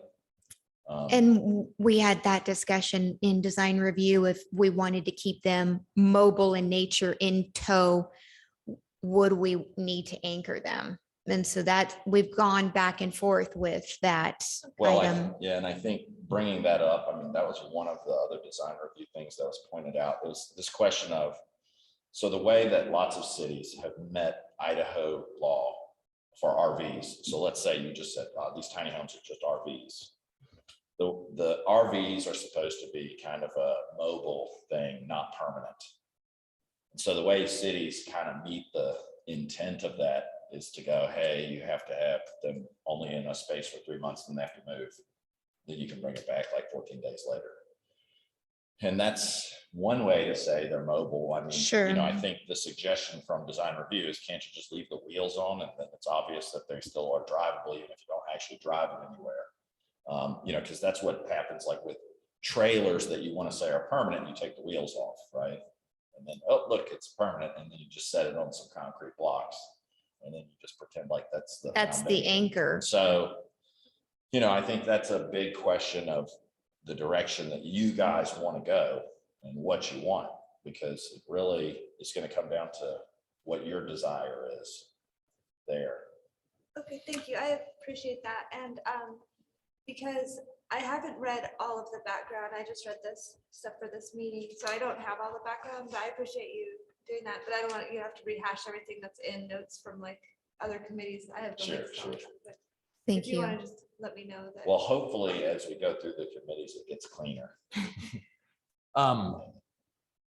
So one of the things that intrigued me as I was looking through the information was, the 15% of units in a tiny home community being, somehow there being a cap of RVs Sure. or something like that. So 5 years down the road, you do your 25 unit community and you open up. And so what if you get a bunch of RV owners that say, yeah, well, your community is awesome. We want to be part of it. So, I mean, how do you Sure. deal with that? Well, That's a good I think the question. reason we added that 15% was really out of the work sessions a little bit and just some other discussions even previous to the first work sessions, Sure. was that if this is about affordability, is there a transition moment? Like, Sure. can some people have an RV and move in and then upgrade to a tiny house at some point? You know, because tiny houses are kind of an in-between. They're not the cheapest solution. I mean, certainly when you look at it, they're much more affordable than anything on the market today. Like you can get a tiny house for 50,000, but that would be a very nice RV, right? You know, so, you know, the people you see that are in RVs, they might have only spent 10,000 on an RV. And then, you know, so this is a in-between solution in my mind. And I think we just looked at that 15% as kind of a way to kind of, you know, one, there are cool RVs out there. So we, you know, our thought was like something like Airstreams. You know, I've actually been to a few tiny home communities and the things that they parked out front were all Airstreams. And so it's interesting because I said, oh, this is cool, even though those weren't the actual tiny homes. Sure. So, Sure. you know, I think we saw that and said there is potential to have some traditional RVs within it, but we didn't want it to be so overwhelming Yeah. that it was something crazy. And I think during the city council work session, you know, I think the suggestion was just like, why not make it where it's just an RV park and let RVs in all the way? And I think, like I said, our argument against that is Well, that we don't think tiny homes are really RVs. yeah. And we also really look at these communities as we don't want them transient in nature. We want them, we really do want to foster that sense of pride and sense of community. And so allowing some, but that it's not your RV setup. It's not like, this is just bypassers traveling through our city. They're coming and going. These are like, this is something that is very sense of pride, that definitely like, oh, you know, your neighbors, it's great, you know, community functions and things like that. So it's been interesting keeping it mobile, yet really not keeping it transient and finding that balance. And then again, like having it, those processes where saying it can return to city to be looked at, you know, and those mechanisms, building those into place. So. Well, and I also, to kind of go back to the RVs, you know, the truth is that the city wants to change the RV code. I mean, we don't mind doing that either, but there are no RV parks in Garden City. And there's a reason for that. The minimum site requirement is 3 acres for an RV park, which basically means you would have like a 100 unit RV park if you built one.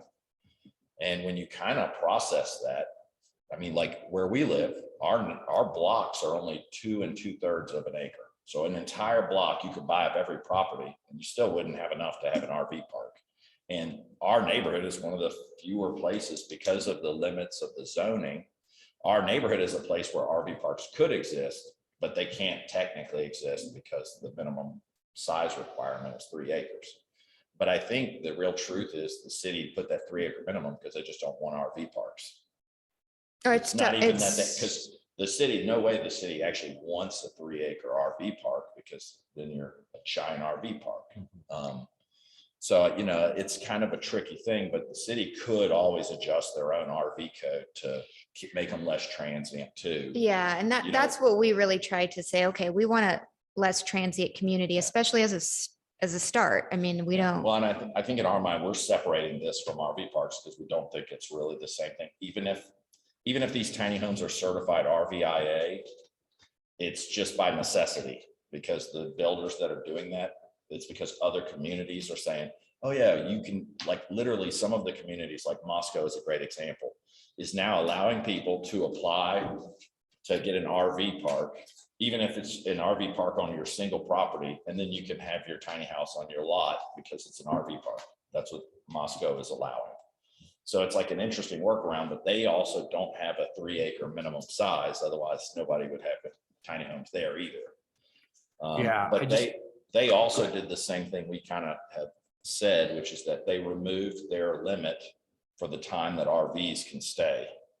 So their route was, we're not going to define tiny homes as something separate. We're just going to say they're RVs, and we're going to allow RVs anywhere and everywhere we want, and for as long as they want.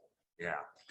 And I I just- think, yeah, go ahead. I'm sorry, No, I was gonna dovetail real quick on my Yeah. question, then. And then I got a couple of questions for him, and I've got some comments, including Moscow.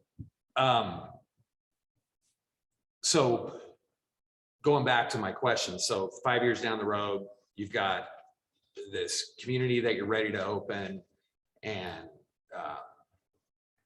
obviously you're gonna have financial interests in this thing. So, right? So it just seems to me like that's a pretty big topic to iron out, whether or not, you know, you're gonna allow anybody that wants to come in there and spend there, so you start getting a return.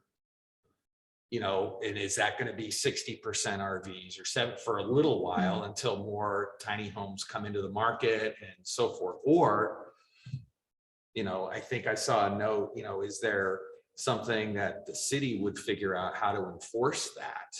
If it's something that you felt strongly about, no, this is a tiny home community. Yeah, certainly some RVs could be in here. Yeah.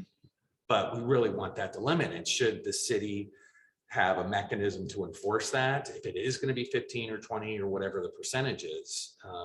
So I don't know, in my mind, that seemed to be like one of the bigger things in this whole. Yeah, and I think we, in this PowerPoint, they kind of hit, we talked about penalties if something isn't to standard. And Yeah, that's okay. probably a And- good mechanism to put in place anyhow, is there's going to be a penalty if a park owner isn't in those sideboards. Right. Okay. Because I think you're right. I think in my mind, when people look at tiny home communities, and especially what we're proposing at the density we're proposing it's going to be something that's going to be nicer. Right. And, you know, having said that, I don't, you know, obviously, even at the density we're proposing, I think the RV park should be much nicer than the current standards allow. Because the current standard for an RV park allows you to put an RV on a 700 square foot space with a parking space right on that same space, and then just stack those in. So like I said, a 3-acre lot would be like 100 RV spaces. And, you know, we're kind of saying, hey, maybe even within our tiny home proposal, like maybe it shouldn't be that dense. You know, and that's, you know, again, that's kind of like, I think we're saying in R3 that maybe a 3-acre parcel should have like 60 tiny homes at most. So I would say a significant drawback from even what you would fit on an RV park. And I think in my mind, that's going to make it better. And I think it still pencils mathematically to make them actually work. Okay. Well, I jumped on Commissioner Brown. He wanted to make some comments and ask some questions. So. Yeah, Sir. I do, and thank you. First of all, I'd like to thank Jenna and she actually cleaned up my email a little bit. The reason I put this in to her after you made your first presentation, I wasn't sure I was going to be here. And I wanted to sort of weigh in because my wife and I were planning, we were going to have to take a trip to Virginia, which we did do, but it turned out that you didn't do it. Nevertheless, I stand by what I put in there pretty much, and so I'm going to address some thoughts I have. First of all, a couple of questions. Do you know where exactly Boise is on their pilot test? Because they have 2 parts to their pilot. Their proposal, if I understand it right, is to have 6 of them that they're trying to get sponsored by a nonprofit. And I'm not aware of how far they've gone beyond the fact that they're trying to get somebody. Then there's a second part to it where those would be subsidized by the nonprofit, making it possible for the people to do it. Addressing Hannah's concern, and I understand where she's coming from on the cost of things. That's what is going on. The second one, though, they're proposing 12 of them that would be some way subsidized by Boise. so that they would subsidize owners that would put them in place as an additional dwelling unit. And by subsidizing them and getting these people authority to do that, they would commit to charging less for rent for them. But I wasn't able to find out, as Jenna wasn't, where are they on that? Sure. We So, can tell you. yeah, initially when the code kicked off, or the proposal kicked off, because again, no true code has been drafted. We had several interior discussions with Boise City, and we actually suggested that they're not even fully ready to go and launch them and park them in a let's go legal capacity. And so when you start adding that, the city getting entrenched into the financial level, I found that actually complicated one step further to say, now, not only are we not sure exactly how they function, what fences and setbacks and et cetera, but now we're going to go ahead and try to figure out how the financial component on subsidies is or could be. I like the idea of partnering with the nonprofit, but I think that mechanism of solving that financial is going to take quite a bit more time on their end. So again, that was when we heard that was going to be. So to answer your question, they haven't actually found sites. They haven't yet. gone beyond what? So they I read. basically, at the last meetings, they were like, hey, if you're interested, send an email to us. Sure. We're looking for sites. So they're actually looking for sites that would be willing to basically, so they're looking for sites that would host tiny homes as ADUs. Sure. And their hope is that at some point here very soon, because they want to do this like right now, that they would find money to subsidize the infrastructure improvements. Like if you're a property owner, Yeah. and they're like, hey, we want to put a tiny house in your backyard. And you're like, yes.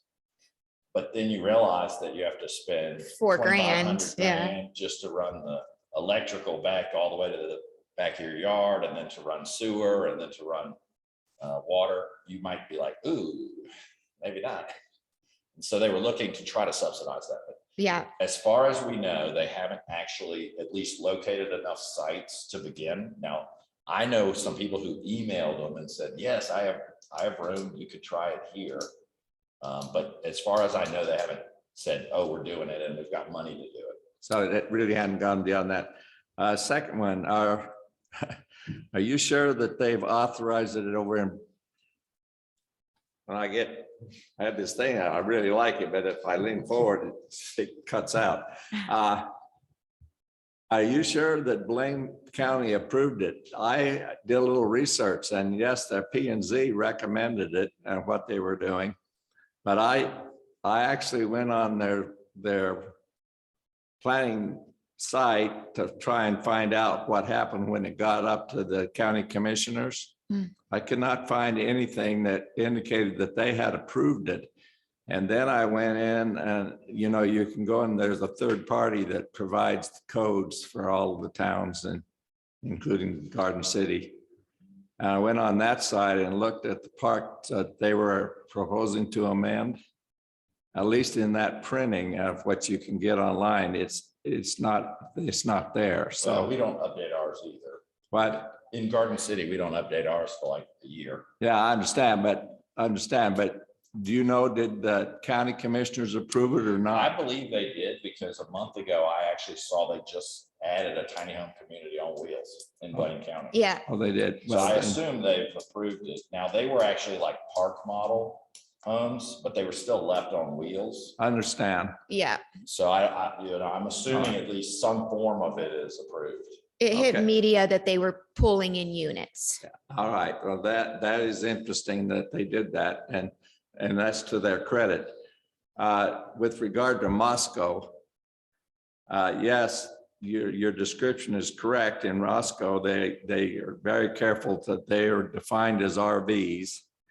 And as far as I can find, there's only one location where they authorize one to be sort of like an ADU with somebody, because they already had one. And so there is one location there where they authorized, just like you said, it's been declared to be an RV park, only that it's a RV park with one unit that is really functioning as an ADU.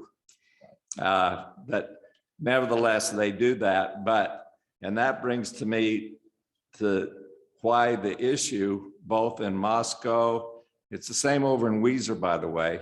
Weiser, they've authorized them, but they're very careful. They're classified as RVs. And that's consistent with what the city attorney said.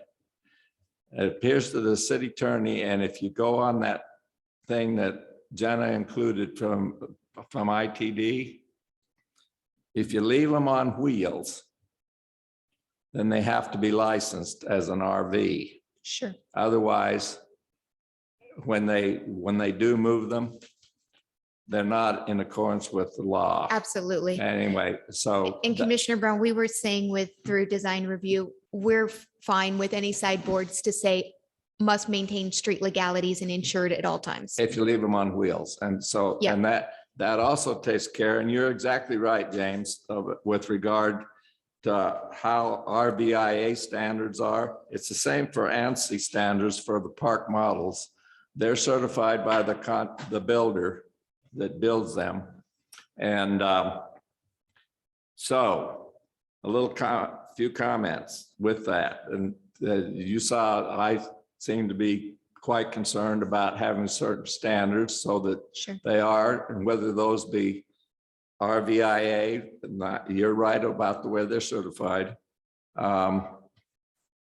Or if in the case, if they were a park model, or if you wanted to build them as an ADU, and I understand we're not talking to that specifically tonight, but you saw my memo. My thoughts, if they're an ADU, I'm not taking for anybody else, I'm just saying my thoughts, that if it's going to be an ADU, then I think it ought to be on some kind of a foundation. And that gets you by the requirements, because then they would be built either to the standards that a mobile or a manufactured home is, in which case it's inspected where it's being manufactured, and then it's inspected when it's hooked up by the local people. And that on Garden City, that would be the state. And if it's stick built on site, then it would meet the normal International Building Code standards, and that would be inspected. One thing about your thoughts, my thoughts, I can see one of these going in like you proposed, and certainly I would agree. I envision it as a special kind of an RV lot, if you will, but obviously you don't have it, or as having some of the same things we have on a mobile home manufactured house park, certainly those kind of things, but they'll be smaller. Obviously the pads are smaller, certain other parts of it. And it could be, if the city council went along with it, it wouldn't require 3 acres. You know, when you're talking about 25, how many acres you think it would take to put one on, and you're envisioning it? 1 acre, You could do it, you could put 25 on 1 acre. plus all the open spaces and amenities and parking and all the Yeah, I quality. mean, we're looking at that, and that gives you, I mean, like I said, right now, city code is saying RVs need 700 square feet, so we basically doubled that. And that's what we're basically saying you should be able to fit on about 1 acre. So we've written the code sort of in a way that's not like specifically identifying a pad site, but identifying the number of units per acre. And the Which, like, requirements of open space and amenities and Right. all the trees. Well, and I like your comments about amenities, because I can envision certain amenities that we have already in the code for mobile home parks. They wouldn't have to be the same, but for space. Sure. But I do take a little bit of exception with Hannah when she talks about their storage sheds, if you will. That is a requirement in a mobile home park or a manufactured house park, and I think it's 400. It's got to be enclosed, an enclosed space. I think it's 400 square feet. No, you're thinking about the multifamily code and then for storage Yeah, facility. And we did kind of mirror the multifamily code, not the mobile home code. okay. But there is a storage area which does provide that size parameter. I'm going to say you would need something like that. Otherwise, they don't have a place to put their stuff. Well, that's why those storage businesses are making money. I understand, but these are folks that you're talking about trying to get a place that doesn't cost them as much as a big house. Right? And again, my experience with outbuildings is, Well, and I mean, look, I'll say this, I don't think that we're saying that they're Yeah. out of the question. Yeah. I think the community would have to decide whether they want that or not, but I think in our mind, the real reality is most people who are living in tiny homes are doing that for a very specific reason, because it's not just affordability. it's lifestyle. It's something more than that. And that's why I always say to Hannah, it's not just affordability that we're after. It's actually something that's beyond that, because the truth is there's some other affordable options possibly that are not just tiny little houses. And I think what we're really after is that there's lots of people who want to simplify their lives in a way that's where the thing you own doesn't own you. And having said that, those people who are attracted to tiny homes, generally speaking, aren't people who have a bunch of junk that they want to keep. How are you going to make sure that the people with a bunch of junk, 3 or 4 bicycles in the family, 2 or 3 cars, how are you going to include them? Yeah, 2 or 3 cars. It's a Yeah, I don't know stretch. how do you keep those folks out of there? No, it's just, again, it's you don't keep anybody out. It's what I found in the field is when you move to a site and you have 3 outbuildings, say you rented a trailer, there's 3 outbuildings, you're like, well, great, I'll put stuff in there. It's the outbuilding lends itself to too many items. Without the outbuilding, you don't accumulate, you start really looking at what you have and saying, hey, if I have a $5,000 bike, I'm going to keep it inside my house. Yeah. It's you take what you have and you don't put it to the side. You're faced like, my mountain bike comes in my house, which my mountain bike does come in my house, so it's really like, oh, I wouldn't leave my bicycle in an outbuilding. My bike costs more than the outbuilding. No, I think you're right. Well, and But Well, that's my one comment, but the whole idea, what I envision, a nice community that like what you envision and doing that.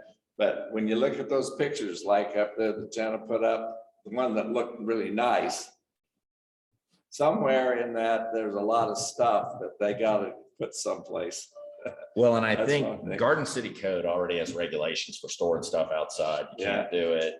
The buildings that would come in would still have to meet Garden City Code. So Well, that's a good point. And we like the idea to think, again, this is like, if there's too much stuff being stored, I mean, code enforcement's still coming around. You can't have outdoor storage. Outdoor storage is, I just wonder with stuff like that, can you decide as a tiny home developer or community developer to say, yeah, we're going to offer storage or we're not, and then let the buyers decide exactly. what they want. And I mean- if it doesn't fit their needs, then they don't. I mean, I think that's what, for our tiny home community, that is exactly what we plan to do. If what we're doing doesn't fit your needs, then you're gonna have to go elsewhere. And then that's a risk on your part. Sure. yeah, Yeah. we'd still, again, in a community looking at this very holistically, we still want to have a model of excellence over things that are like, oh, that didn't go too well. There's not a lot of room for this not going well. I mean, in theory, you're right. Like if everybody decides they need storage, then nobody would come and you'd be like, why do we build this tiny home community?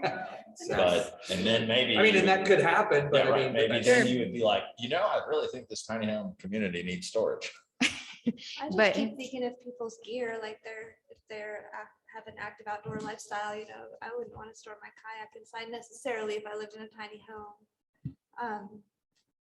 So I think it's a good idea to offer storage as an option, but the people can also go to other storage facilities around, but I think that a lot of them are full. Well, I like the idea too of a centralized, like community storage with lockers, but that's well lit, like a little community, like a barn. Make it really cool by like Adirondack chairs and like have lockers that could be rented. And so if you're right, if you have the kayak or the outdoor enthusiast, it's like, hey, we have this great space. It's well lit, it's maintained, it's secure, but how much do you value those that kayak lifestyle? And then you have to choose mentally on that price of your hobbies. well, and I think interestingly enough, so I have a 24-foot tiny home that I'm building. And I built a loft that will fit my 3 kayaks, just so you know. Not the wife, but the 3 kayaks. That works. So yeah, and again, these just that we're okay, like we're fine with an outdoor storage, but I just, if it were us testing, I would like a community storage with like some really nice kind of well lit, I That's just, not a bad idea. And plus, maybe the other thing too is that suggests a need, it's a reason to make sure that there's maybe something that requires an on-site manager. Because Yeah. if somebody says, well, yeah, I don't need any storage or whatever. And so, yeah, this is great. Your place is great. And then all of a sudden stuff starts accumulating and your CCNRs or whatever they would be called would say, well, you can't have all this stuff. So Yeah. there needs to be some enforcement at the property level, I think. Yeah. Well, and I think, so going to the on-site manager, because that's something we wanted to talk about anyway. So I think our actual argument isn't that there isn't an on-site manager, but the RV park code requires that you have a manager on site 24 hours a day. And I think what we're saying is we'd love to have a manager that lives on site, but if he wants to run to Walmart, it seems crazy to be like, no, you can't do that. yeah. I mean, we want like again, a So, little less transient, a little I bit think more. We're saying we want on-site managers. We just don't think that they need to be on site 24 hours a day like the RV code requires. That if he's, like, I would think that if he wants to leave and he's accessible by phone, Sure. then that's still the same That equivalent makes as sense. being an on-site manager. I mean, like I said, the way the RV code is written, it's just not clear. Like it's literally says on-site 24 hours a day. And I think that's how it's actually worded. Oh, that's And so we're just seeing that and going, okay, no RV park that operates, every RV park, if you ever been to one, they always have an on-site manager. And it's somebody who's pulled their RV in and parked and they live there. And they get free rent to live there. And then they just go around and make sure that everything stays clean. But they're allowed to leave. They're not like trapped there. So, we just saw that, and that's what that's the actual detail of that we were maybe arguing. Was there any other, I mean, I'd love to hear from every commissioner on just high level. Well, I'm just coming into this and one of the things that stuck out to me, there's a couple of things, but like I totally get the affordability and the lifestyle. I always thought of tiny homes more as a lifestyle. People who are interested in sustainability and having a small footprint. And I'm not comfortable with the idea of relegating people that need affordable homes to like really small spaces. And I know you guys are probably aware of those issues and everything, but that's also reality. I mean, look at our housing prices going up, and just nationally, we're in a housing shortage. So I want to see as many people have a place to live as possible. And one of the things that stuck out to me, again, being new, so Idaho statute calls RVs recreational or emergency for recreational or emergency use. And the tiny home doesn't really seem to fit into that, but you guys are trying to get it out of the RV. I think that definition. is our thought, is Okay. that, look, yes, they're being certified as RVs, because right now, if you were to buy a tiny home and you were like, hey, where can I go with this? The only places that right now are taking, so in Idaho, the only places that seem to be taking them are RV parks and mobile home parks. Okay. That's it.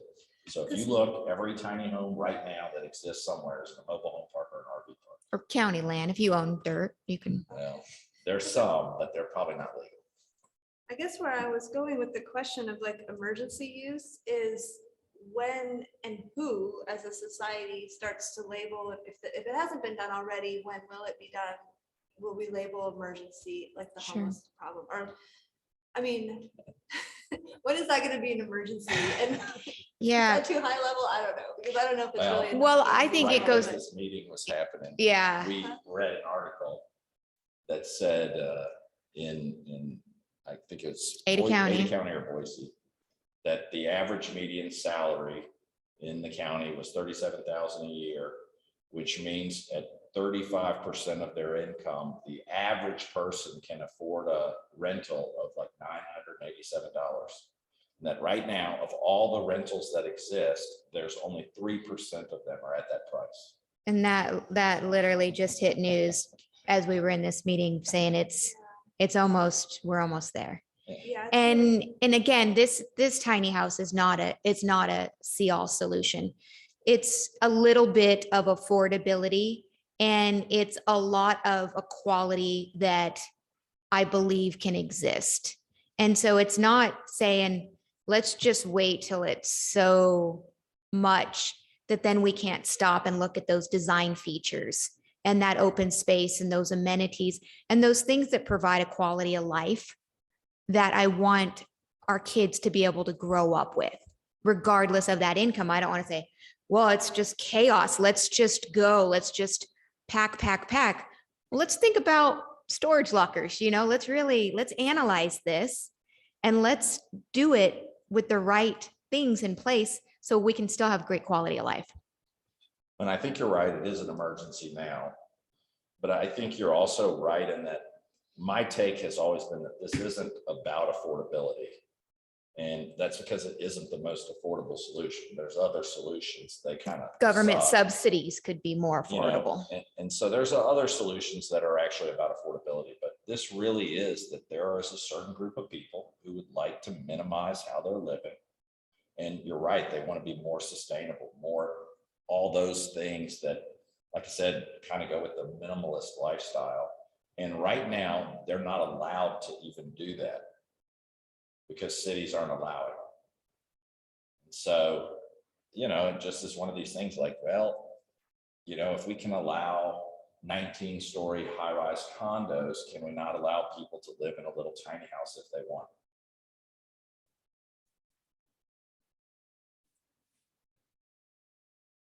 I also have the thought of intentional communities, because I can see people coming into those that have all the values you just talked about and getting together to make life more affordable by pitching in on buying in bulk. But that would take intentionality from the people living Sure. there. That's actually harder to do than. Well, and it's easy to say, hard I to think do. you're out onto something, because I think Yeah. when we look at what we want to do, I think the idea of is that you're bringing people in who fit this community model. And I do totally agree that a lot of it does go to those amenities. And as we've all seen in these development applications that we come in, we can quickly identify a good, attractive development versus one that they're like, I didn't know we had to have amenities. And it's like, wow. Versus we've thought all the amenities out. We've actually started with the amenities design and we've backed into the units. And so I'm a big advocate of, I think we can create this through through forcing open space, natural open space too, and grasses and just things that are like, wow, that's nice. And so I get excited because I believe amenities can solve a lot of this. And at the cost of the developer, which rightfully so. I mean, at the risk and the cost of the developer, that if you didn't have the good model and you built the amenities and nobody came, that's on you, developer, but really leading with those. I can also see, if done right, how it could fit in with the Garden City Comprehensive Plan of being like a destination, because I think because they're so new, people will be drawn to them for curiosity's sake and to be able to come off the green belt and see this new way of living. Yeah. Maybe not so new, but Like 10 years. Pretty- Well, yeah, but if you think about houses built in the 50s, those were tiny homes. They were. Yes. Every time we go to lunch in Garden City, we ask our server always, do you live in Garden City? And, we're rolling on years of our servers being like, no way, live in Cuna. And it's again, we're just optimistic that one of these days we're going to hit server and they're gonna say, yep, I live here, live in the community, and it's like, that's gonna feel good. So it's, it's those things, definitely. And these are always so hard. This is like always so much to take in at the end of the night. So So I think that I might be the only one who hasn't provided comment at this point. So for me, this is difficult to comment on, and this presents some difficulties that I'll need to work through, similar to Star. That I'm new. I haven't been part of the conversation, so there's quite a bit of research that I'm going to have to do at this point to provide meaningful content. But right now, I'm holding it a little bit differently than probably the other commissioners, and maybe not as rosy as the applicants. I hear the sales pitch, I get the generalities, but for me, I think my focus needs to be on what the code says, because in 5 to 10 years, I see that this could be the next mobile home park or a problem that staff could have to fix. I've heard some of the same arguments through history about affordable housing, whether it was mobile homes, micro apartments, or whatever the term is at the time. So for me, I'm just going to have to look and focus on the code and not what's trendy right now and the current lifestyle, but what's going to last the longevity for Garden City. So for me, the code reflects what the intended use is, and that's what I'm going to have to focus on before I can provide you with much meaningful comment or context. Yep. And Commissioner Montoya, thank you for that. So in the code we provided, again, we're proposing to do a text code amendment. So we're proposing to go into code and modify code specific, very, very, very specific verbiage and line items to adopt new code. So if you get a chance, just kind of check out that and how it's been we've had, a variation. So we're on our third. So I don't know, at some point. Gotcha. So Jenna, do we have the most updated full read of the actual code that we're It's online. suggesting? Okay. So Commissioner Montoya, it's maybe perhaps look at the sections of code that we're modifying and those very strict sideboards that we've put in place. And again, I understand your thoughts that you don't want it to be a fad. And there is, there are people that think maybe affordability might correct itself, or that this could be detrimental. And again, a lot of this code is mirrored out of Garden City standard code. It's just basically it comes down to the allowed use of. Well, and I think, at least to answer your question, and this might help you if you haven't already seen the document with the code in it. So what we did on this last iteration, so we didn't do this the first time through, so everybody who read the original may not have seen this, but to at least give you a comparative model, because you may not have read all of Garden City code either. So it may not even mean anything to you what you're reading. We actually took the RV park code and side by sided it with the proposed tiny home code. So I think the idea is that you can see how our code is adding a new section for tiny homes that's maybe comparable to the RV code. Because technically right now, tiny homes that are RVIA certified can already be parked in Garden City in RV parks if they existed. And so the reality is, if we believe that RV parks should be allowed on a giant 3-acre site, I guess my question with 100 RVs stacked in there, are we okay if those were 100 tiny homes stacked in there? And so I think the answer would be yes, because it's already something you can do in Garden City. What we're saying is, hey, let's make some code that makes this better. So I think as you go and review that, you'll be able to kind of compare the code that already exists that allows tiny homes versus what we're proposing to specifically allow just tiny homes and not just everything. Yeah, and I appreciate that. Thank you. And you've been working on this for a long time, so you know it well better than I do.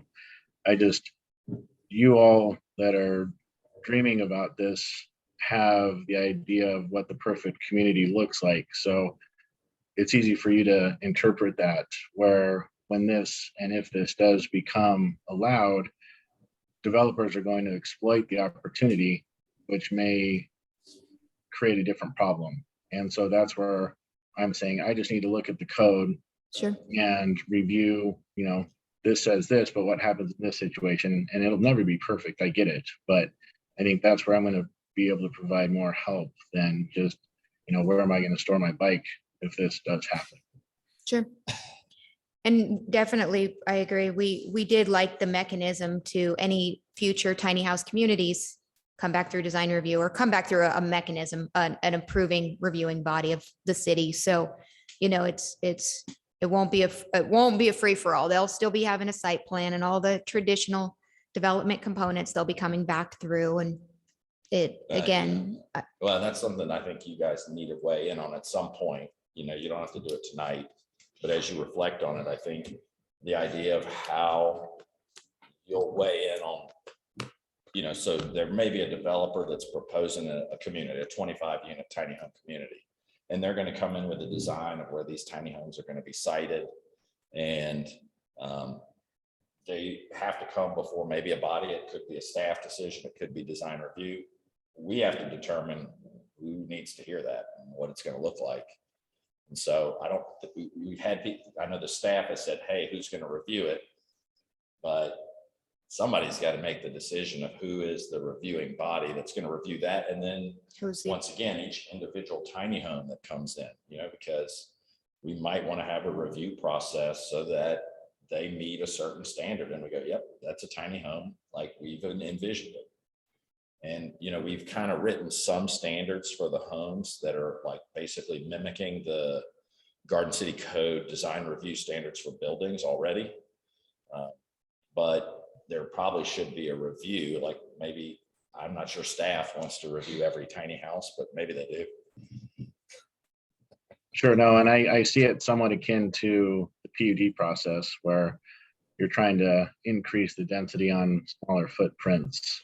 So I understand where you're going with it. Well, and I think we're really not increasing the density, at least as proposed. I would say we're going to decrease it. Yeah, so just to give you a little bit of background on that idea. So in the R3 zone, which we're proposing tiny house communities be allowed, like as a mobile home park, if you would. Only because in that's one of the R3 locations they're and allowed. C2s. So in the R3 zone, you can already have 35 units per acre. We're proposing that we limit it to 20 units of tiny homes per acre. So I think when you start to process that, it's not going to make an actual more dense space. I mean, it's actually, when you think about it, because tiny homes are small, you're going to actually end up with a lot of green space or some sort of space that's open, because it's not going to actually be tiny homes on it. And so in the C2 zone, where there really is no limitations to density, we're proposing that be limited at 30 units per acre. And so in that case, like I said, we don't actually see this as a density uptick, because those two zoning designations allow significantly more dense projects. No, I get it. And I misstated, and to a certain degree, in that the ability to have your type of use in an area that's currently not allowed, like an RV park, like you said, you would have to have 3 acres. Here, you would allow for same type of use, even though I know we're talking about whether or not it's an RV, but on 1 acre versus 3. So no, I get it, and thank you for that clarification. Awesome. Thank you. Commissioner Brown. And I want to thank Commissioner Montoya, because he made a real good, and it gave me a thought on the question of how would this be reviewed. We probably ought to be thinking there's really not a need to have some kind of a special change to the process that we now use, except we need to modify that to reflect this be a tiny home community that we're asking for. So my first cut at it is sort of, you ought to be thinking that this body would perform the normal things that it does for a PUD.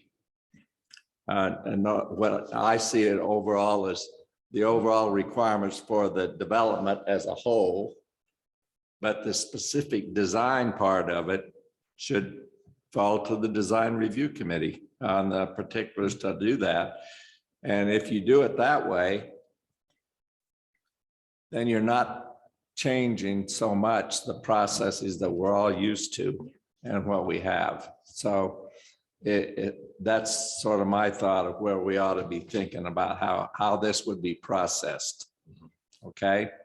Well, and right now, like an RV park is a conditional use. So we could have this as a conditional use and then it would come before this body, That's like for the community itself. But then, like I said, each individual tiny house, maybe those would go before design review, which maybe makes more sense because they would be looking at the design of it. But that is what we kind of need to hear from, because yeah. at some point that has to be fitted into this code to make it, because if it is going to be like a PUD, we'll probably have to go into the code where that is and say, this will be reviewed as a PUD.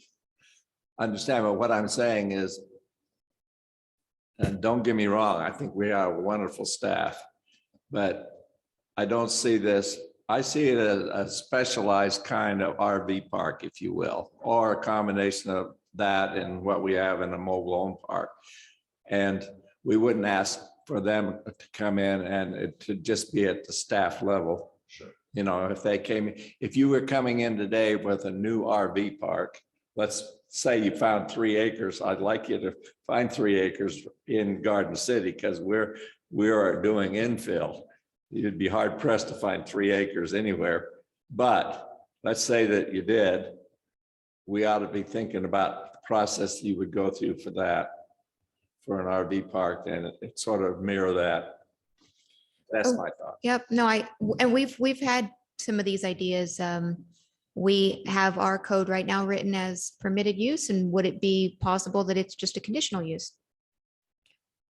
I mean, I think it's really the unit inspection and, you know, the deal with the units like coming back I mean, again, we're fine with that, but at some point, maybe the city's like, okay, that's a bit much. I mean, if you have Riva and, you know, FPA, like if you have all these certifications, like we gotcha. It's not handmade, but again, Well, we've written a registration section of code. So we've added tiny homes to a registration where they would have to be photographed, and that could be reviewed, and all the sides could be reviewed, what it looks like, so that you didn't have to like come to the site. well, and if the owner doesn't send in all this documentation, Right. they could get fined.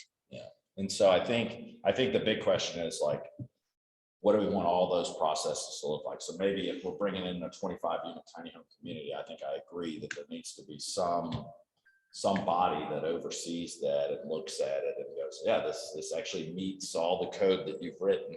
Yeah. And we're good.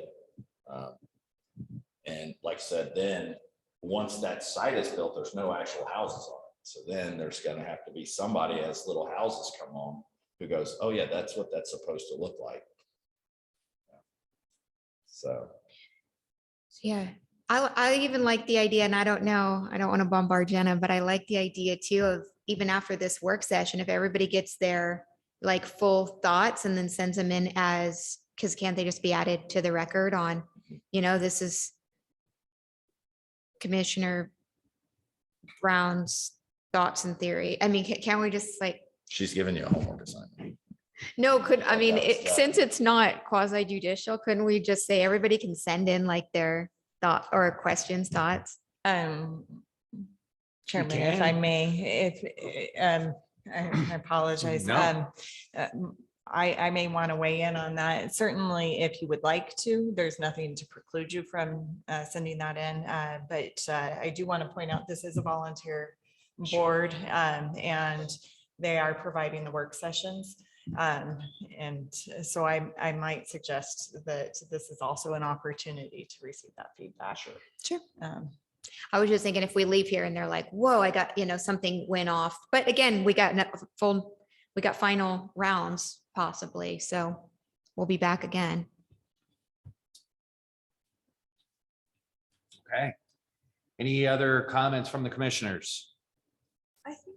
I have one more for now, and maybe this has been discussed, if so, I apologize, but would it be like I know that they've been talked about as like do-it-yourself type things, but what if you had a park where you had the same, kind of the same, so it's not totally cookie cutter, but like this sort of the same style for each, so it's like aesthetic, there's like a stable aesthetic, for lack of a better term, and that way, like whoever reviews it, it's really kind of just reviewing one and saying, okay, 25 can go here, instead of like 25 different tiny homes. I think so I think that'd be probably extremely selective. So we'd be selecting kind of our potential and future candidates for kind of the exact fit. And we know the dimensions will be street legal. So they'll be street legal. So they can't be wide load. They couldn't be extra long, extra tall. They have to conform with street legalities, which is a specific size. Can you go to the end of this PowerPoint? Is it us? It's in that DMV memo. Oh, Oh, It's in that DMV memo. whatever you just did. and when I don't know what I did, I just keep pushing buttons. Oh, yeah, that's not. maybe this is the PowerPoint. There it is. It's in the So, DMV memo. If you kind of look, I think what you're kind of saying is like, if this, we had see this one here. This actually. But they took a big section of the RV park. They actually have, I think, 6 tiny homes there that are built by the same builder. And those are pretty neat. I think the limitation is like all the larger tiny home communities I've been to, is that individual people sometimes have their own individual taste. Like modern versus traditional. But the ones that I have seen that are like all the same builder, all kind of have the same feel, they are cool. And I think it's certainly an option where somebody can be like, hey, I'm gonna do them all the same so that it kind of has a vibe. Yeah. But like I said, most of the larger tiny home communities that I've been to, you get 25 different people and they don't all go, oh yeah, we're all gonna do the same house. They kind of wanna, like even within this, where the houses are actually different. All of them are actually a little different, but they still have enough of the same vibe where I imagine that somebody would be like, I want a modern house. Good. I like that. I mean, it's good to get this, like, it's fun to get the aesthetics conversations too. Okay, I think we'll wrap it up then. Cool. Yes. Thank you that was very much. Very for, long. Thank you guys so much. Well, and thanks for waiting for us to get to you, so.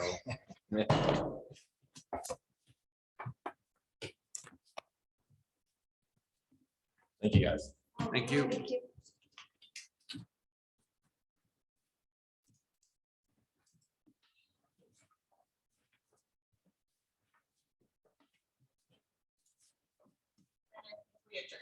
We have adjourned, my bad. Yeah, there you go. Thank you. I was officially waiting for you to say that. Yeah, I'm sorry. Thank you. And enjoy your stay away. You notice he just turned his video back on. Oh, it's been on. It's just, it was really small in the corner. And apologies, Commissioner Shepherd, for informally referring to you as Star when I was quickly trying to get through my discussion. I didn't even pick up on it, and I guess with the formality of the meetings, I personally don't mind. Well, welcome aboard. Thanks, everybody. Yep, thank you, and we'll see everybody next month. And Okay. yeah. Thank I you. guess I do have a question about the formality, if that's okay, because I noticed everyone referred to you before they spoke. Chairman, is that what we do? Like before we speak, we. Well, I don't know. I think my first experience on this was with the chairman that was here at the time. Yeah, that's just what I got used to. And it was just like, oh, Mr. Chairman, whatever. And then he would say, oh, Commissioner Rasmussen. And then, but it's not that big of a deal. It But might that's even what I be in used to. Robert's Rules of Order. I'm serious. That's a good meeting on the meeting rules. Robert. Yeah, Robert's Rules of Order is it. And